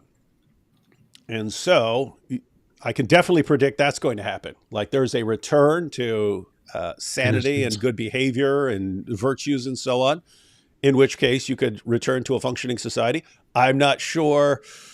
I can't say with a straight face I think that's going to happen. I think you'll have some people pushing back in that direction, but I don't know how much social media and everything else throws off the hope of that being the future. And so if people can't figure out a way to maintain an internally stable society by having their own good, through their own self-control and good behavior, then you're going to have external forces impose order on you, and it won't be fun. But I believe the children are the future. let them lead the way. Look at Lana here. Hey, David the Stick, when you going to say Shahada? You mess a lot of topics in Islam. Yeah, I do mess a lot of topics in Islam. But I don't know. Why don't you come up with a great defense of why I should believe in a semen-covered, demon-possessed, child-molesting, murdering rapist as the ultimate decider of everything I'm supposed to believe about the world. Make your case for that. And it sounds like you were going into some rap, like the semen-covered, demon-possessed. Yeah. Yeah. And what's funny is, given the history where 20 years ago we say Muhammad had sex with a 9-year-old girl, they call us a liar. Now they celebrate it. And this is great. This is a great thing, right? You wonder if they're going to be like that with other issues, like being demon-possessed and semen-covered and so on. Of course he was demon-possessed. It's so base. Yeah, it's so base to be. Like, what are they going to be defending 5-10 years from now? And of course he worked out. We all walk around with the semen all over our clothes. It's a status symbol, yeah? And we all got a little child bride walking up behind us and scratching it off on the way to the mosque, yeah? We's not ashamed. We's not ashamed of our prophet. We're proud of that, yeah? Oh, yeah, normal is over. Is good, yeah? Uh-huh. Semen possessed. Normal is overrated. Said months ago, you both asked me to remind you about the 22nd of August, i.e., International Apostasy Day, which is about 2 months from today. Cheers. So that is good. And that's why we tell people to remind us, because we will forget, especially Stop AP. accusing me. I didn't tell anyone to remind me of anything. Yeah. Yeah. Are you making that up? Anyway, Yeah. let's check out this next clip. This is Francis. Francis, another ex-Muslim. Let's check this out. Pope Francis? I am here at a conference in the UK. It's a polemics conference dealing with Islam, and there are a number of ex-Muslims here. Francis here is one of those ex-Muslims, so wow. Just a little over about 15, 20 years ago, I kept hearing that no one ever leaves Islam, but you did, so what's going on there? Back in 2017, it was a blessing that my sister started having a row on Twitter and was introduced to you, basically, in your channel. So she left Islam after watching your videos. My mum left Islam because my sister showed her your videos. And then my mum brought me to hers, invited me over, and then showed me your videos. And that's how we three left Islam. But I have an autistic brother, so that doesn't count because the consciousness and everything. So yes, I left Islam in the morality reasons when it comes to the understanding of Surah 65 verse 4. The age cannot be an issue in Islam. Like Aisha being the biggest example. Morality of that man, Muhammad, was a huge issue for me.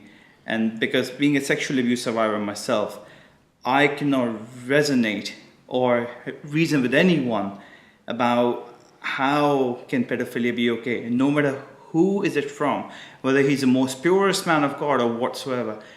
One cannot defend pedophilia whatsoever. Hence why I am sitting next to you, leaving Islam, because the way you converse, the way you articulate the whole thing and showing, it was a beautiful thing to see.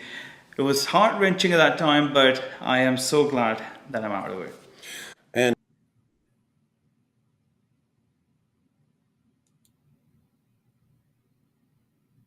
You'll recall, AP. No. You'll recall Muhammad Hijab's little survey several years ago, where he asked Muslims, hey, when you're doubting whether Muhammad's a prophet, when you're doubting whether Islam is true, what's causing your doubts? What's the source of your doubts? And the number one answer was moral problems with Muhammad. Here you have Francis saying that understanding what Surah 65 verse 4 actually says, understanding that passage, convinced him that Islam defends pedophilia. And he just said, this can't be from God. This can't be from God. And left. And so that's yet another example, but it's also part of the reason why the avalanche of apostasy isn't going to slow down. People in the world are catching on to what Muhammad did and what the Quran says and so on. And the Dawah guys are realizing they can no longer deny these things, and so they try to defend them. So what are they doing? They're defending child marriage. They're defending Surah 65 verse 4. They're saying it's all good. This is all good. This is good. This is good for society. And that's going to work with some people. You're also going to get a lot of people reacting like Francis here, saying, whoa, you mean the Islamophobes weren't just making this up? It's true. It's all true. Our religion does teach us. Oh, I'm out of here. I'm out of here. Gonna happen. Yeah. I was kind of with him there until he said hence why, which is grammatically not correct. That's kind of where he lost me. First of all, you're a German Turk. You have no business correcting anyone else on anything. that's cool, because this is pretty recent. You're talking about 2017 and so on with your sister, and then you're after that. But that's very interesting because our good friend Mohammed Hijab back a few years ago did a What poll. the heck? I record the thing. I don't remember anything about what I said, or even that I brought any of this up. And then it's the exact same thing that I just said. So you get to hear everything twice, apparently, because every time I listen to someone I interview, I'm going to say how I'm reacting to it, and then I'm going to play how I reacted to it when he said it, and it's going to be the same thing, apparently. Based. Where he asked Muslims, when you start to doubt Islam, what is it that causes your doubts? And he gave them various possibilities. Is it presentations of other religions or something like that, and so on? But the number one answer by far was moral problems with Muhammad. So that seems like some good information for everyone out there to learn. But since you're an ex-Muslim, let me revisit that point real quick, because that's way more important than I just led on. Guys, if we know that the biggest cause of doubts among Muslims about their prophet, if the biggest source of doubts about whether he's actually from God is moral problems with him, what might be a good thing to start studying?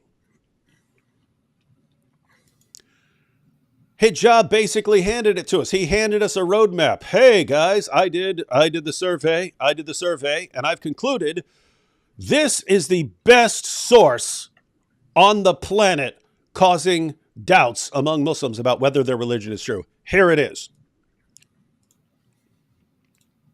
I mean, my goodness, that would be like if there was some war going on and you had someone from the other side go, hey guys, what's our biggest weakness that the enemy could exploit to completely crush us? Oh, this area? That's our biggest weakness? Huh, that's strange.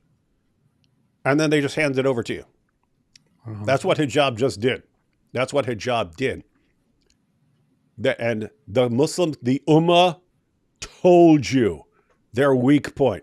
They told you our biggest weak spot is Muhammad and all the horrible things he did. When we hear the horrible things he did, it really causes us to doubt Islam. What should everyone be studying? If you're worried about the future of Western society and they've told you what the biggest weakness of the Ummah is, what should you be doing? I'm just saying this because it seems obvious, and yet lots of people don't figure this out. I guess we should be happy that you're in an awesome place like the UK, where you would never face any sort of problems or persecution or anything else. This was right after I interviewed Nisar. So I said, hey, isn't it great that you're in the UK where everything's safe? For leaving Islam. I thought so too. Being from Pakistan, I thought so too. That I would be safe here because I've left Islam. I'm not back in Lahore, where I could be persecuted, I could be killed just for leaving Islam, or my family could be killed, persecuted. This is what I thought. But in UK, when I hear so many plight of ex-Muslims that they have to hide themselves being in UK, I personally go to Speaker's Corner. I converse with Muslims in the most gentlest manner possible. Sometimes I do get rough, but that's when that's what was funny. I discourse in the gentlest manner. I was like, I've seen clips of you like going off on the child marriage thing, like flipping out on them over the child marriage thing. So he does take this very, very seriously. But yeah, he has been known to dial things up. You tend to become a bit angry no matter what, because I'm a human being too. But the thing is, even over here, because of one video got circulated and it went viral, I have had death threats, loss of work, loss of job, people disassociating with me, so many slanderous things that's happening to me, like people calling me out, even some Christians distancing from me. And that's what I did not imagine, that this would be happening in UK, where I would be threatened and police would look at this and they will tell me that I should be the one being more mature about these things and not conversant, putting myself in danger. And this... Did you hear this? This is the response he gets from when some of the guys want to get upset or something. And then what do police tell him? Why are you having these conversations that you know are going to upset these guys? You're the problem, not the guys flipping out because you're telling them about their profit. You're the bad one for saying things that are upsetting them. You're the problem.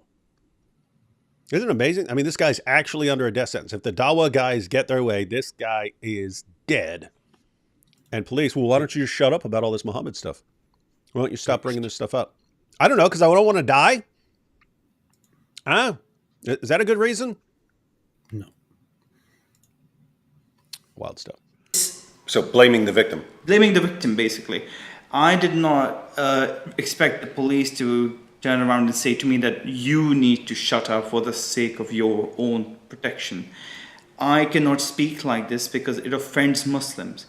But if it offends Muslims that much, but they ask for tolerance all the time, and that's what I said to the police officer when I wanted him to report or make a report about this, and he said he wouldn't. I told him that they constantly ask for their tolerance.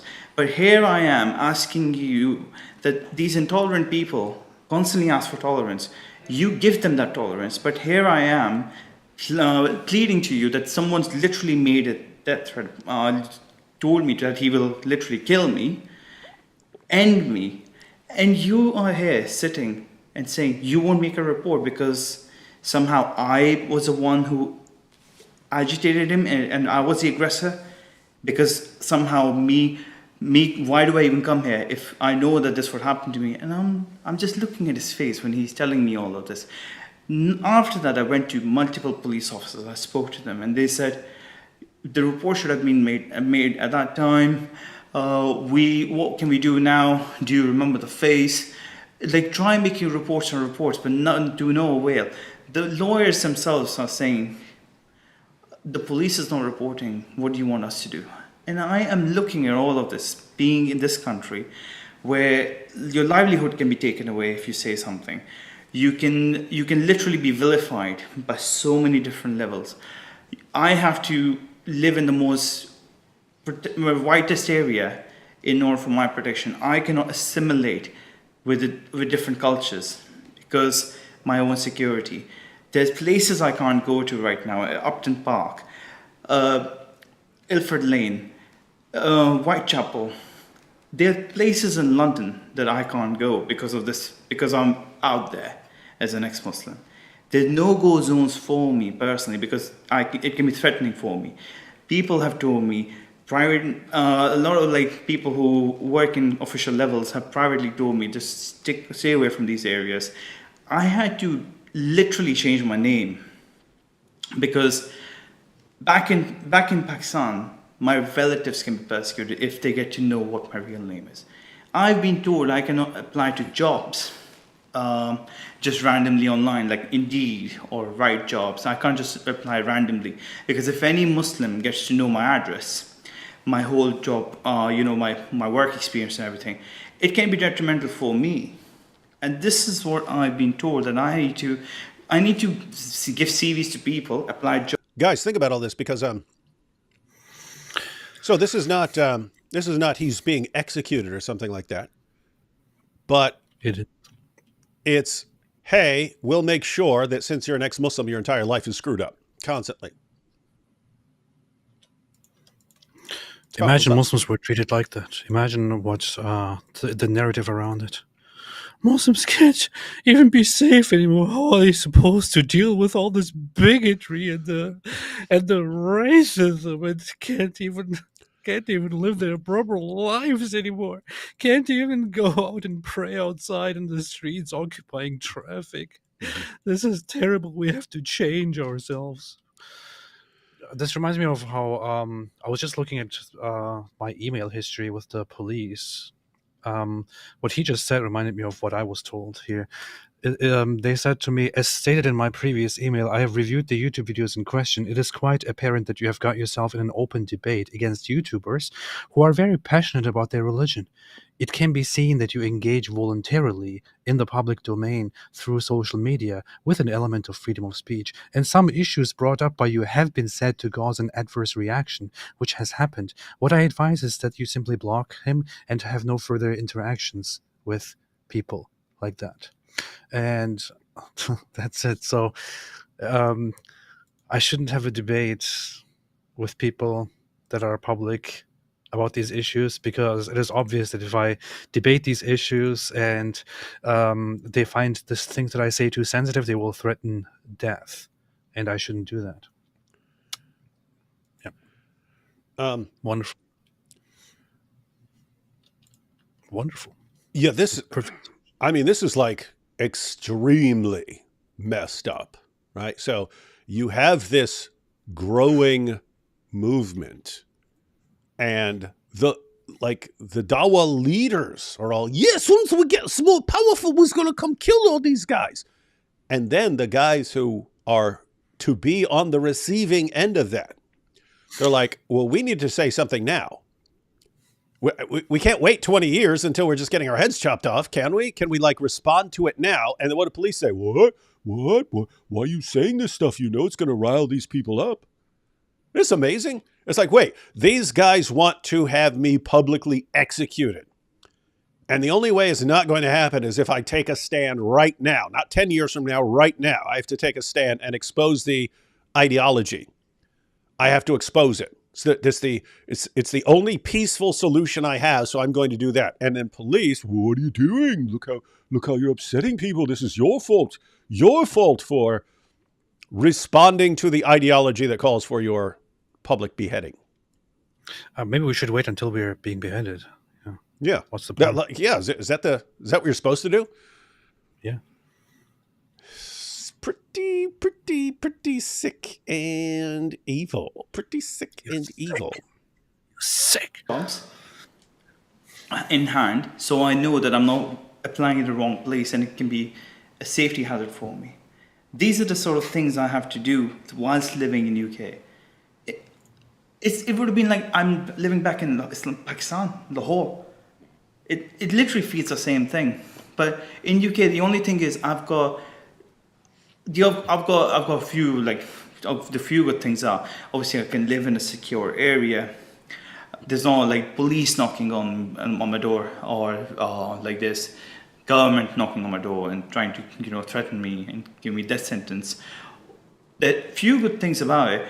But at the end, when you allow Muslims to act all the way through, and Leicester Square, I can walk through. People from Speaker's Corner, all those Muslims come to Speaker's Corner.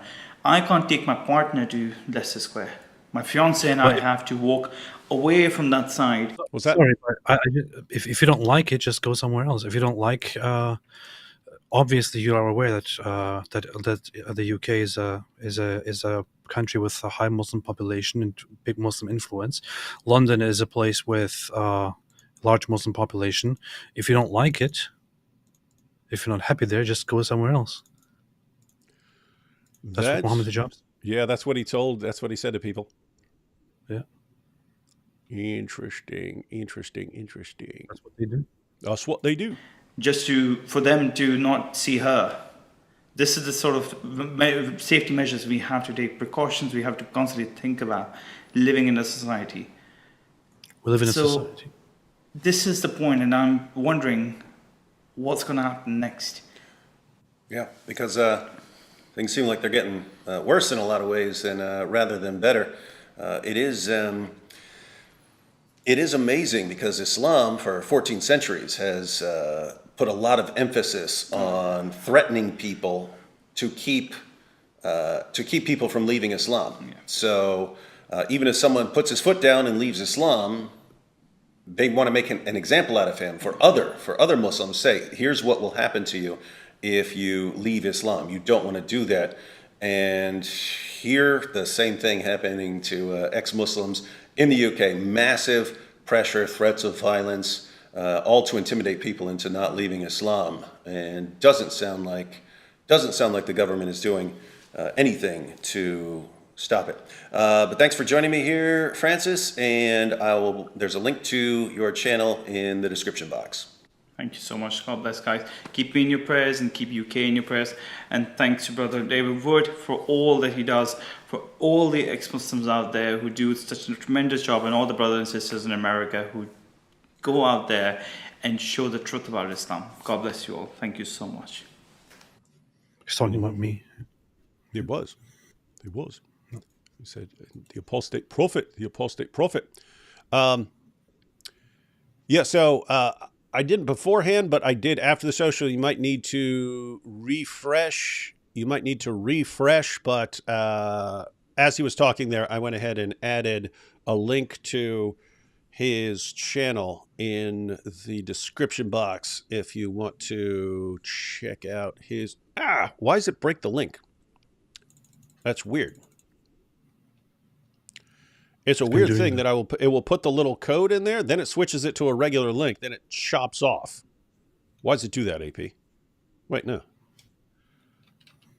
That's what they do. Yeah, it's coming up as a broken link. What the heck? Got to fix it. Anyway, I have a link to Francis's YouTube channel. I saw some people say, "How can we help him?" You can obviously share his stuff. He is one of the people who has had to move from a dangerous area to an area that is more difficult to afford. So, if you want to help him out financially and so on, there are links on his YouTube channel, which I'm apparently going to have to fix here.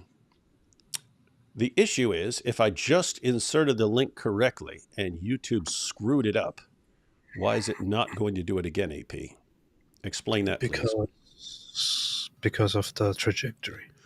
If the trajectory continues as it is that what you're saying? Yeah, precisely. That's exactly what I said. I have no idea why this is problematic. Inserting the link to a channel, and then as soon as I click save, it distorts the link. Care to explain that? Francis's channel. Try again.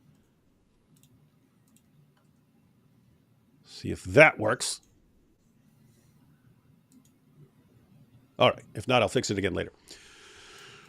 All right. Let's go through some super chats. And it's crazy.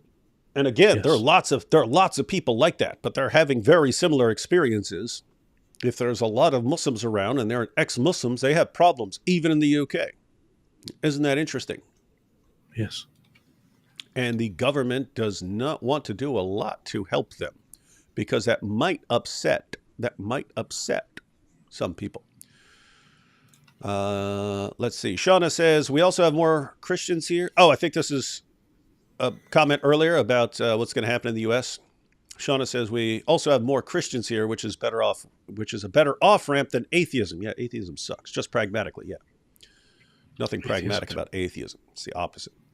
Fareed gave David Wood some free education about the Quran. Do you think he will give him an education about... and here we have all these words. There's no way all these words are real. Ambatukam. You're telling me you've got Gen Z kids saying Ambatukam? Come on. Be realistic here. Whomst? Hot dog, cheeseburger, turtle. Good point. Alhamdulillah. Really, David? Military to remove Islamists? What are you talking about? No. Military. What are you talking about? No. Cowboy emoji. I sent something to you, AP, on X. I'm not able to send to D Wood. It's funny. Really? Yes. That is from White Lily, apostate of Allah. It better be good. And in Jewish culture, they're naturally pretty funny and like to play pranks a little. So this is our question of we know the Jews were pranking Muhammad to at least some extent. The question is, how much? How much were they pranking him? That is a important research topic. What did you see, AP, that was sent to you that was so important that Lily would completely disrupt this entire live stream? I just watched the video that she sent. Is it powerful? Yeah, it's quite powerful. I'll send it to you.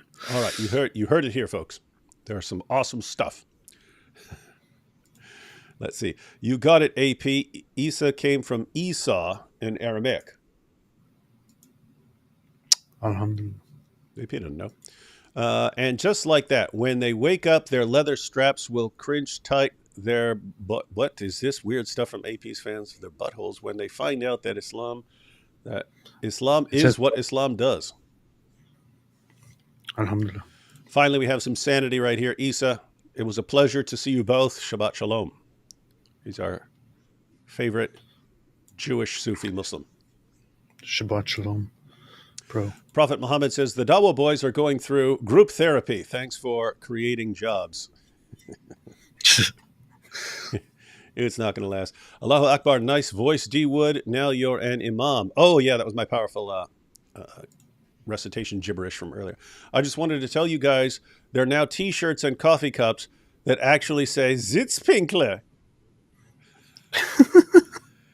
Is it about Muhammad? Muhammad war ein Sitzpinkler. Sitzpinkler. That's funny. That's good. I like this. Don't be a Sitzpinkler. No, if you had a shirt in English that just said "Don't be a Sitzpinkler," that would be a funny conversation starter, wouldn't it? Yeah. Let's do it. Let's do it. D Wood, with your books and your Rock'em Sock'em ring, you are just as bad as Mike. You are just as bad, Mike Winger. Bah ha ha ha ha. Sorry, can't keep a straight face. Lying. I'm no Dawa guy. Okay, yeah, couldn't keep up that lie. Yeah. Ellie, Eli here says, love you both. Hey, Eli, how you doing? Always nice to see. And where was Eli when I was fighting for my life at Speaker's Corner? Eli's a big guy. Nice. What if Goat Hub is Mike Winger? Ooh. Wait, that makes sense. Huh. Hey, what if I became like the Groypers? Except for me, everything was a Mike Winger conspiracy. Like everything that sucks in life, I'm like, you see, it's Mike Winger. This might be a Mike Winger psyop. I'm going to start saying that. Is this a Mike Winger psyop? Make a LLM of all hadiths and have AI go to town. What's an LLM, AP? You know that AI stuff. Lonely loser mattress. I don't know what is an LLM. It's probably some sort of thing that you. Probably some it's sort a of language file. model. Yeah, a language model. It's a language model which serves to build AI that gives responses. It's like a collection of large collection of words and files and instructions for the AI. It's pretty based. Yep. That would be good if I could absorb all that information. You also wonder if it's going to pick up on like what's it going to do with like contradictions and stuff, because the hadiths are filled with contradictions. Yes. Did you guys see Canned Ace is now encouraging her followers to go down the Jews did 9/11 conspiracy rabbit hole? Fuentes must be prouder than Ali Dawa. Is that true? I mean, it's totally believable. I did see that she apparently talked about. I didn't have a complete look at it, but she did say that that the official narrative of 9/11 seems like it doesn't make sense, and then she actually went into same with the dinosaurs, right? The main conspiracy theory of dancing Israelis. There were dancing Israelis that were arrested on that day and who turned out to be Israeli agents. And the thing is, when people present this whole stupid conspiracy theory, it may sound a little bit credible on the surface because some of the facts can be backed up, which is that there were actually a group of Israeli individuals who were arrested on the day of 9/11 because a woman who was at her home and looking outside saw a van with certain people outside who were standing on the van and taking photos and talking to each other, and apparently she said that they seemed happy, so she reported it because it seemed weird, as you could see the towers in the back going down, falling apart. They were indeed arrested. The authorities tried to figure out who these people are. It turned out that the van that they were using was a van for a construction company, and that these guys were there working in America in extending having overstayed their visa stay. So They were no longer allowed to stay, but they were still there, which is very, very funny, because one thing that you should probably consider is, if these people were spies, if these people were spies for Mossad or for Israel, these people wouldn't have expired visas.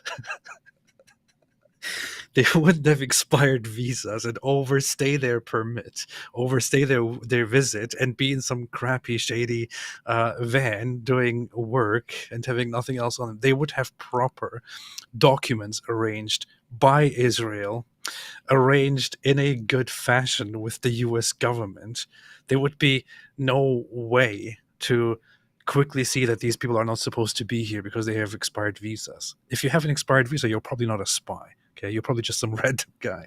Anyway, so these guys were arrested, and when they were arrested, the thing is, apparently, on the first day, it was already concluded, okay, these guys know nothing about the whole 9/11 issue. They were just there to take photos. That's what it seems. However, could there be a possibility that these guys are on some other mission to surveil Palestinian activities or something like that? So that was the actual concern with them.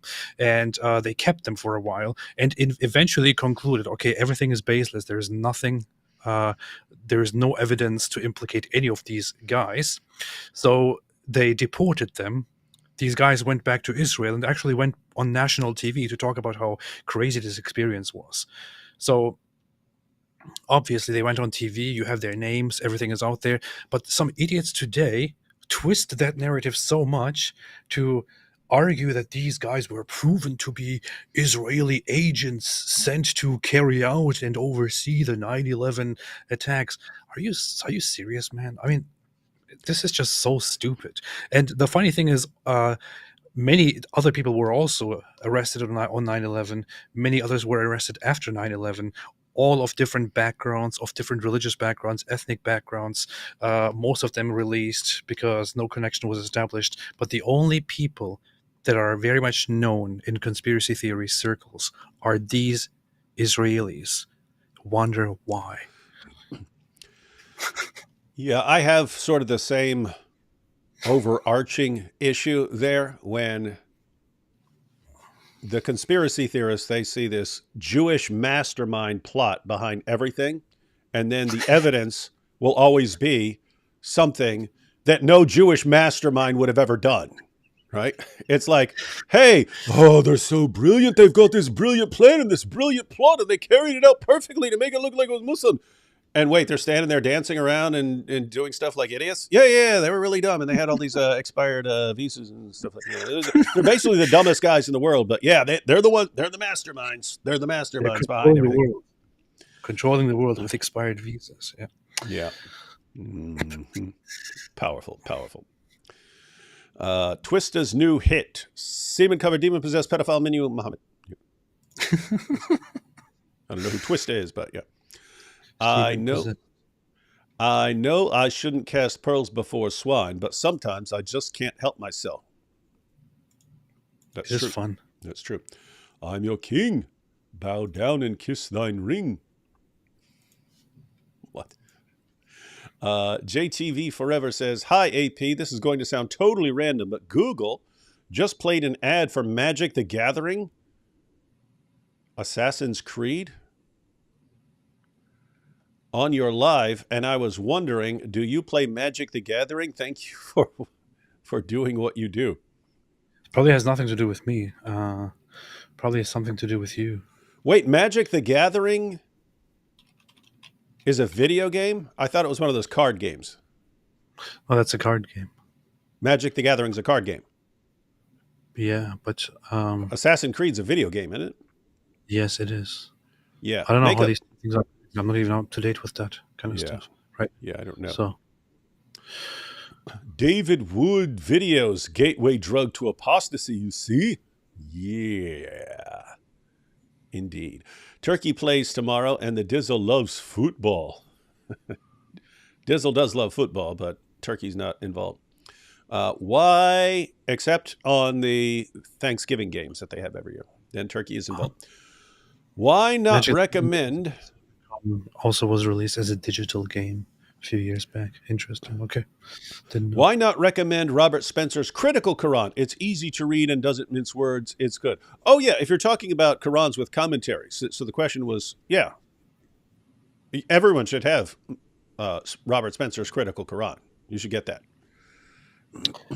Well, it was written by an Islamophobe, and we don't want to endorse Islamophobic content here on this channel.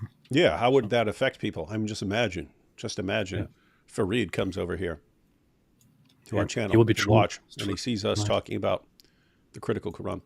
People aren't listening. It's frightening. Have fallen out with friends for telling the truth about Islam. UK government complacent. That's the problem with people not listening, is the problem grows and grows and grows, and these guys just seem obsessed with making you eventually get their point. Beast. So everyone who's denying it, they will eventually get to a point where they can no longer deny it.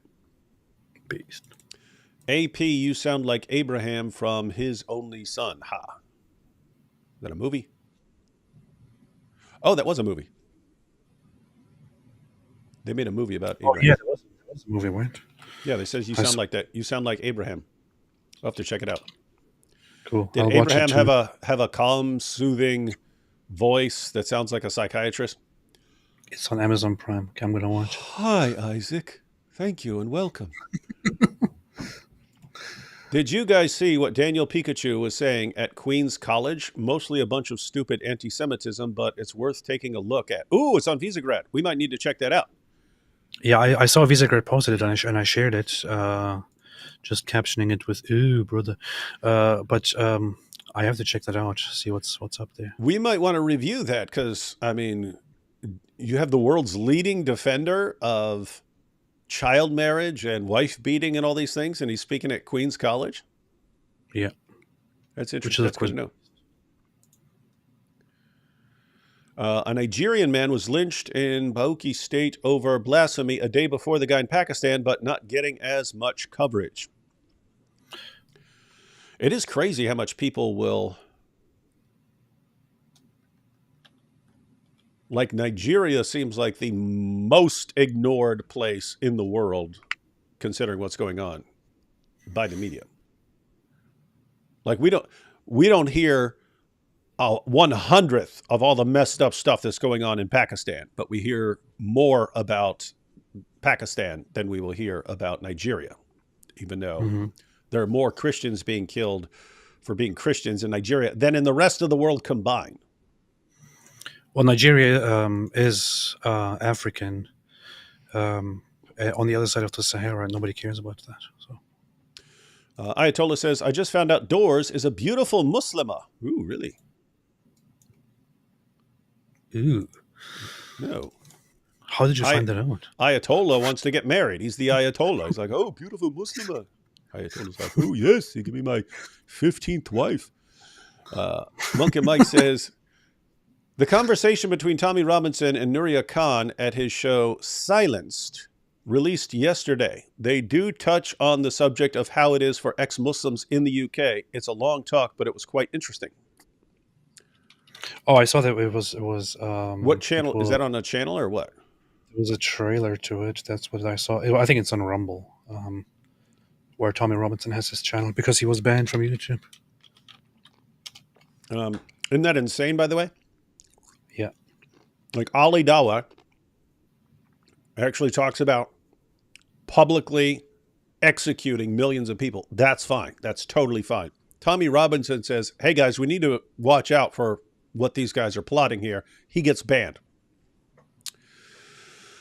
We should check that out. Maybe watch them during a live stream, man. Hint, hint. I will just ask him if I can just publish parts of it, at least on the channel here. Yep, that's a good way to get banned.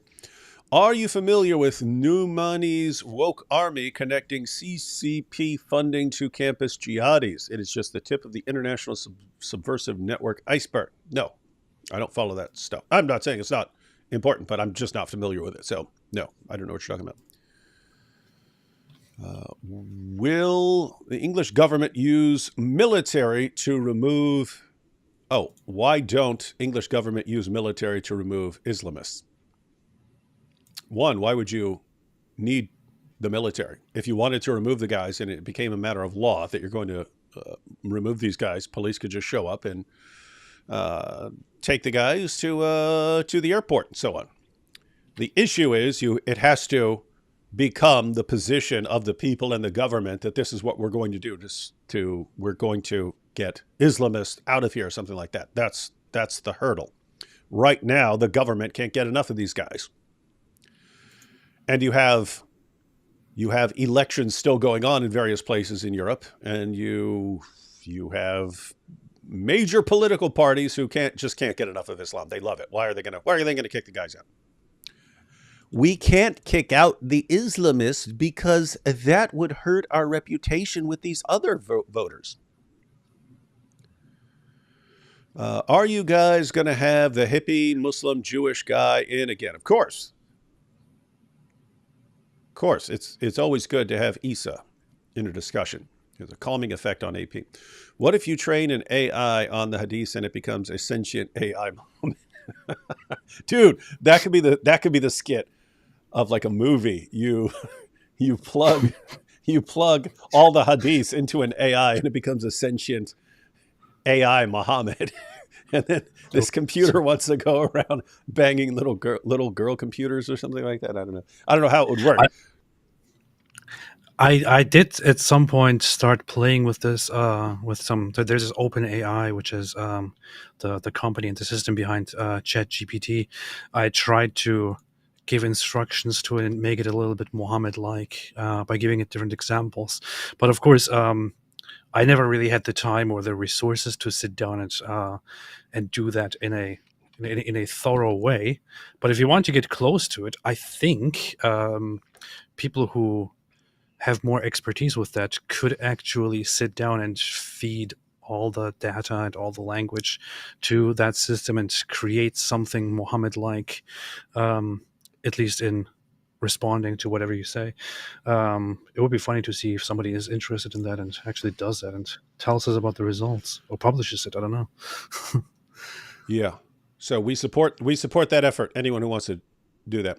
Trying to say, why don't government use military to remove Islamists to help police do their job? Yeah. The military is going to obey the orders of their leaders. Their leaders do not want them removing Islamists. So why are you... Are you saying the military should stage a coup or something like that? The military is not going to do. If you have a government that says we can't get enough Muslims here, we want more, and you're saying why aren't they using the military? Because they don't want to. They don't want to do any of that. They want more. What are you talking about? Why are you shaking? I'm just saying. I keep getting this question. Why isn't the military jumping in there? The military does not do that. The military is not going to jump in there and do anything. What are you talking about there? Yeah, it's like Michelle seems to think, yeah, the government's really trying to figure out how to get rid of these Islamists, but they think they don't have the power. Well, then use the military. The first assumption was false. They're not trying to get rid of them. They get rid of the critics. That's what they do. The government wants to get rid of the critics. If you're from outside, they block you from coming in, and if you're inside, they lock you up, like they did Tommy Robinson. That's what the government's doing. So you're saying, why doesn't that government use the military to get rid of the people they absolutely love and can't get enough of? Shaima here said, what? Smile to Jahannam in the chat said, Aisha. That's so funny. Aisha. That kind of reminds me of when I did a Sharia compliant Alexa. Oh yeah. And it sounded like Aisha. Oh, Aisha, the Sharia compliant Alexa. I remember that commercial we had. And vocab was dressed as a Muslim beating the crap out of it with a ruler. That was messed up. We need to find some of those old funny clips and watch those when we're goofing off one day. It's pretty sick. Muslim family hides the fact that I'm a Christian from the community, afraid of what people will think. Fell out with siblings as I insult Momo. Hopefully there will come a day when your siblings will say, we were really mad, but you were right all along. Thank you. Ali Dawa gives me a headache. Then say thank you. But do it on a whiteboard. Yeah. Say thank you on a whiteboard.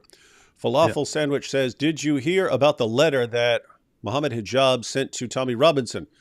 That's what he does. Ew, brother. Ew. Thank you, D. Wood and AP, for continuing the trajectory. Yeah, what I heard this came out in a discussion with Hatun, but I haven't seen the actual clip. But apparently, Muhammad Hijab sent a letter to Tommy at his home, and I don't know what the letter said, but we'll have to check out the clip. But yeah, the point of the letter is, hey, I know where you live. That's the point, right? Hijab, what a freaking coward. Hijab. What a dope. I'll scare everyone into keeping their mouths shut. Do you seriously think, Hijab, I mean, just common sense wise here, do you seriously think that you're intimidating Tommy into keeping his mouth shut? Like, seriously? Tommy will be scared now. He was humiliated. Tommy's going to be, oh, after all these years, they threw me in prison all the time, the pepper spray and all this other stuff. Now, Muhammad Hijab sent me a letter. I'm going to be scared now. No, he's going to be like, mate, there's a Muslim sending a letter to my door. I'm scared now, mate. Can't be helped. Can't be helped. Hijab, that's what you get for sending a letter to Tommy Robinson. Small gesture, but I just remind you that, what was it, 4 years ago, they would all lose their minds over this, and there would be this big thing on the internet. Oh no, he ate the Quran. And now we can do it, and there won't be a peep out of anyone. Why? Because you helped us normalize it. You know what's funny?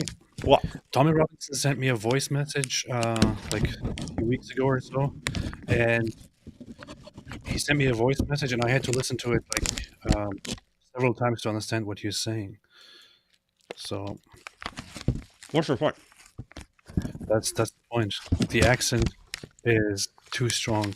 So maybe there is actually a just cause in having more Islam imported into the UK and changing the way people talk and making it more bearable.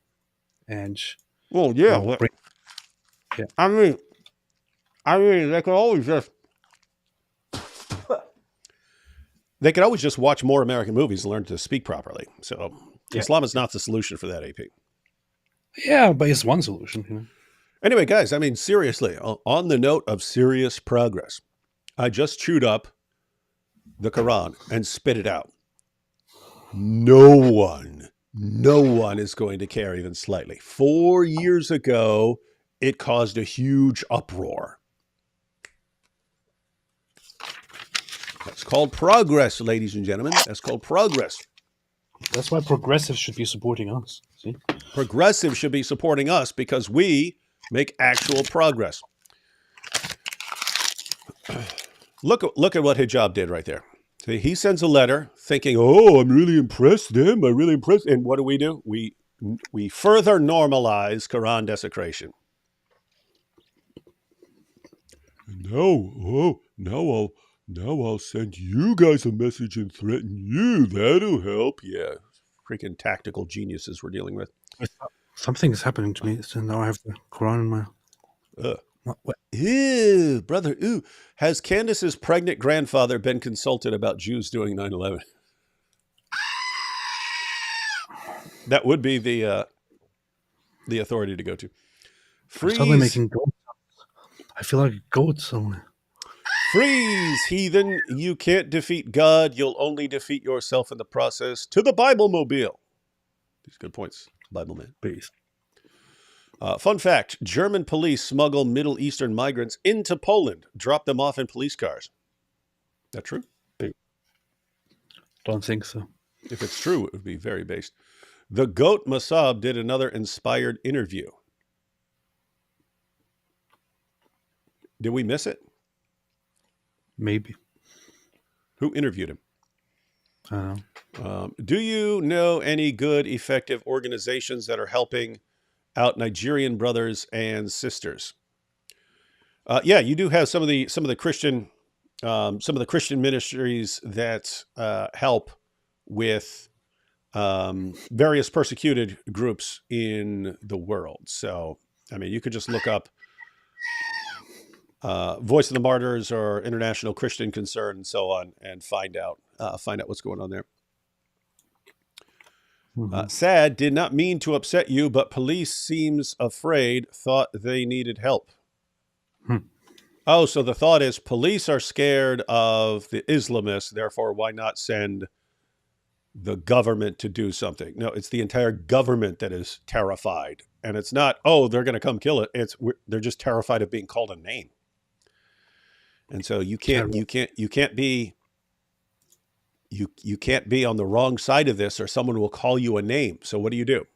You show that you're not an Islamophobe. You show that you're not a bigot. You show that you're not any of these things by looking the other way, no matter what the Islamists do. And if they're going around harassing or attacking ex-Muslims for being ex-Muslims, if they're going around grooming little girls and so on, you look the other way. There's no question of bringing in the government. They would have to acknowledge that there's a problem. I mean, bringing in the military, they would have to acknowledge a problem. And they can't do that because that would be Islamophobic. So there is once again, this assumes that we have to hold Muslims to the same standards and expect them to follow the law.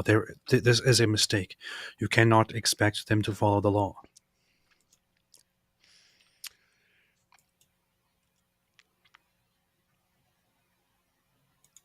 I've been saying it for many, many years. You can go back to videos from 15 years ago. The only solution to any of this is an informed population of free people. Not journalists, not governments. You got to have a correct population. So that means everyone here. Everyone here. You fix these problems by going person to person and sharing information until people are more informed. That's one of the main obstacles. Keep in mind, we still have even here in the West, where people are actually starting to find out about things, you still have vast majorities of the population who are completely ignorant about Islam. But the people... I just had a revelation. Islam is all because of a woman. Sarah, Abraham's wife, insisted that Abraham should get a child. With Hagar, Ishmael being born is Sarah's fault. So much for her logical mind. You could blame a woman in many, many different ways. Like Muhammad, when he first started getting his revelations, tried repeatedly to off himself because he concluded that he was demon-possessed. It was his wife and her cousin who convinced him, no, you're a prophet of God. So see? Big mistake. It's the real founder of Islam there. D. Wood talks about Christians being persecuted. Christian. AP pretends to make goat noises. Agnostic. Draw your own conclusions. Pretends? What are you talking about? That is the main difference between Christians and agnostics. Dang, I wish I had a Quran right now. I have a sudden hunger for blasphemy. Yes. Alhamdulillah. I got a hunger. The only way to satisfy it is more Quran. Beast. All right, AP. We've been going for a while. Any final thoughts on gosh, man. You know what's crazy?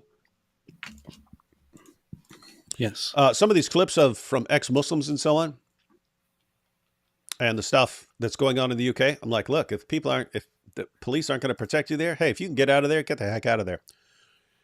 And people say, no, they need to stay there. It's like, what are you talking about? This guy has to stay in an area with his family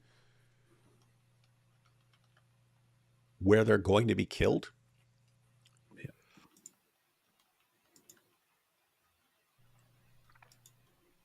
So, yeah, ladies and gentlemen, if you're an ex-Muslim in the UK, try to get to an area where these guys aren't going to horribly persecute you with the blessing of the UK government. Yeah, which is why everybody should again and again understand what Islam is about, what Islam teaches, how Islam influences Muslims, how it redirects people toward hating and fighting while playing the victim. This is the reality. It is the reality. If you don't see it, listen what the most popular Muslim apologists have to say for themselves. They believe in executing apostates, installing an Islamic government as soon as they can, punishing the enemies of Islam, slavery, pedophilia, sex slavery, subjugating women, using them as if they were possessions, like Muhammad, the child molester, did. It is a major, giant cult, and ignoring the danger that it poses and the messed up things that it actually teaches means supporting it, means being an obstacle to those who are trying to expose it. Either don't say anything about it or don't protect it. Don't say anything about it or don't side with it. If you want to say anything about it, and if you do believe in human rights and freedom, if you do believe in compassion and in the value of human beings, you should at least not protect Islam. But it would be best if you join in pointing out that Islam is terrible, and everybody should oppose it, not just non-Muslims. Muslims themselves should oppose it, which is why we need to turn more and more people into ex-Muslims, turn more and more people away, turn more and more people into ex-Muslims for their own good and for everyone else's good, so that we can eventually, humans can get rid of this stupid ideology that oppresses people, but that oppresses Muslims themselves foremost and above all. Inshallah. Alhamdulillah. Powerful, powerful stuff. Meanwhile, I see people responding to Tenebris Sint, who's saying the most insanely idiotic stuff ever, like, Jesus was so famous, no one wrote about him. No one wrote about Jesus? No one wrote about Jesus. No one ever wrote about Jesus. Yeah, nothing's ever been written about Jesus. Oh, boy. The internet, man. The internet. The internet. Yeah, not even Josephus wrote about Jesus. We do have good news here. Ayatollah Khomeini says, just called Dora's father and negotiated a 4-camel dowry. Call me Muhammad because I'm a split the moon. Wow.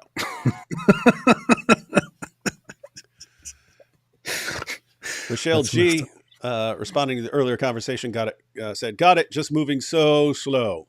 Yeah, well, it's going to be moving faster there. And Monkey Mike here says, good night, boys. And that is a good time to say good night, everyone. Lord willing, we will be back this weekend with some pretty dope stuff. Again, there's a link to Francis's channel in the description box if you want to go check out Francis's channel.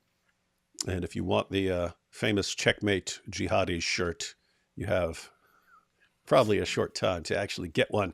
Link for that is in the description box as well. All right, ladies and gentlemen, we will catch you all tomorrow.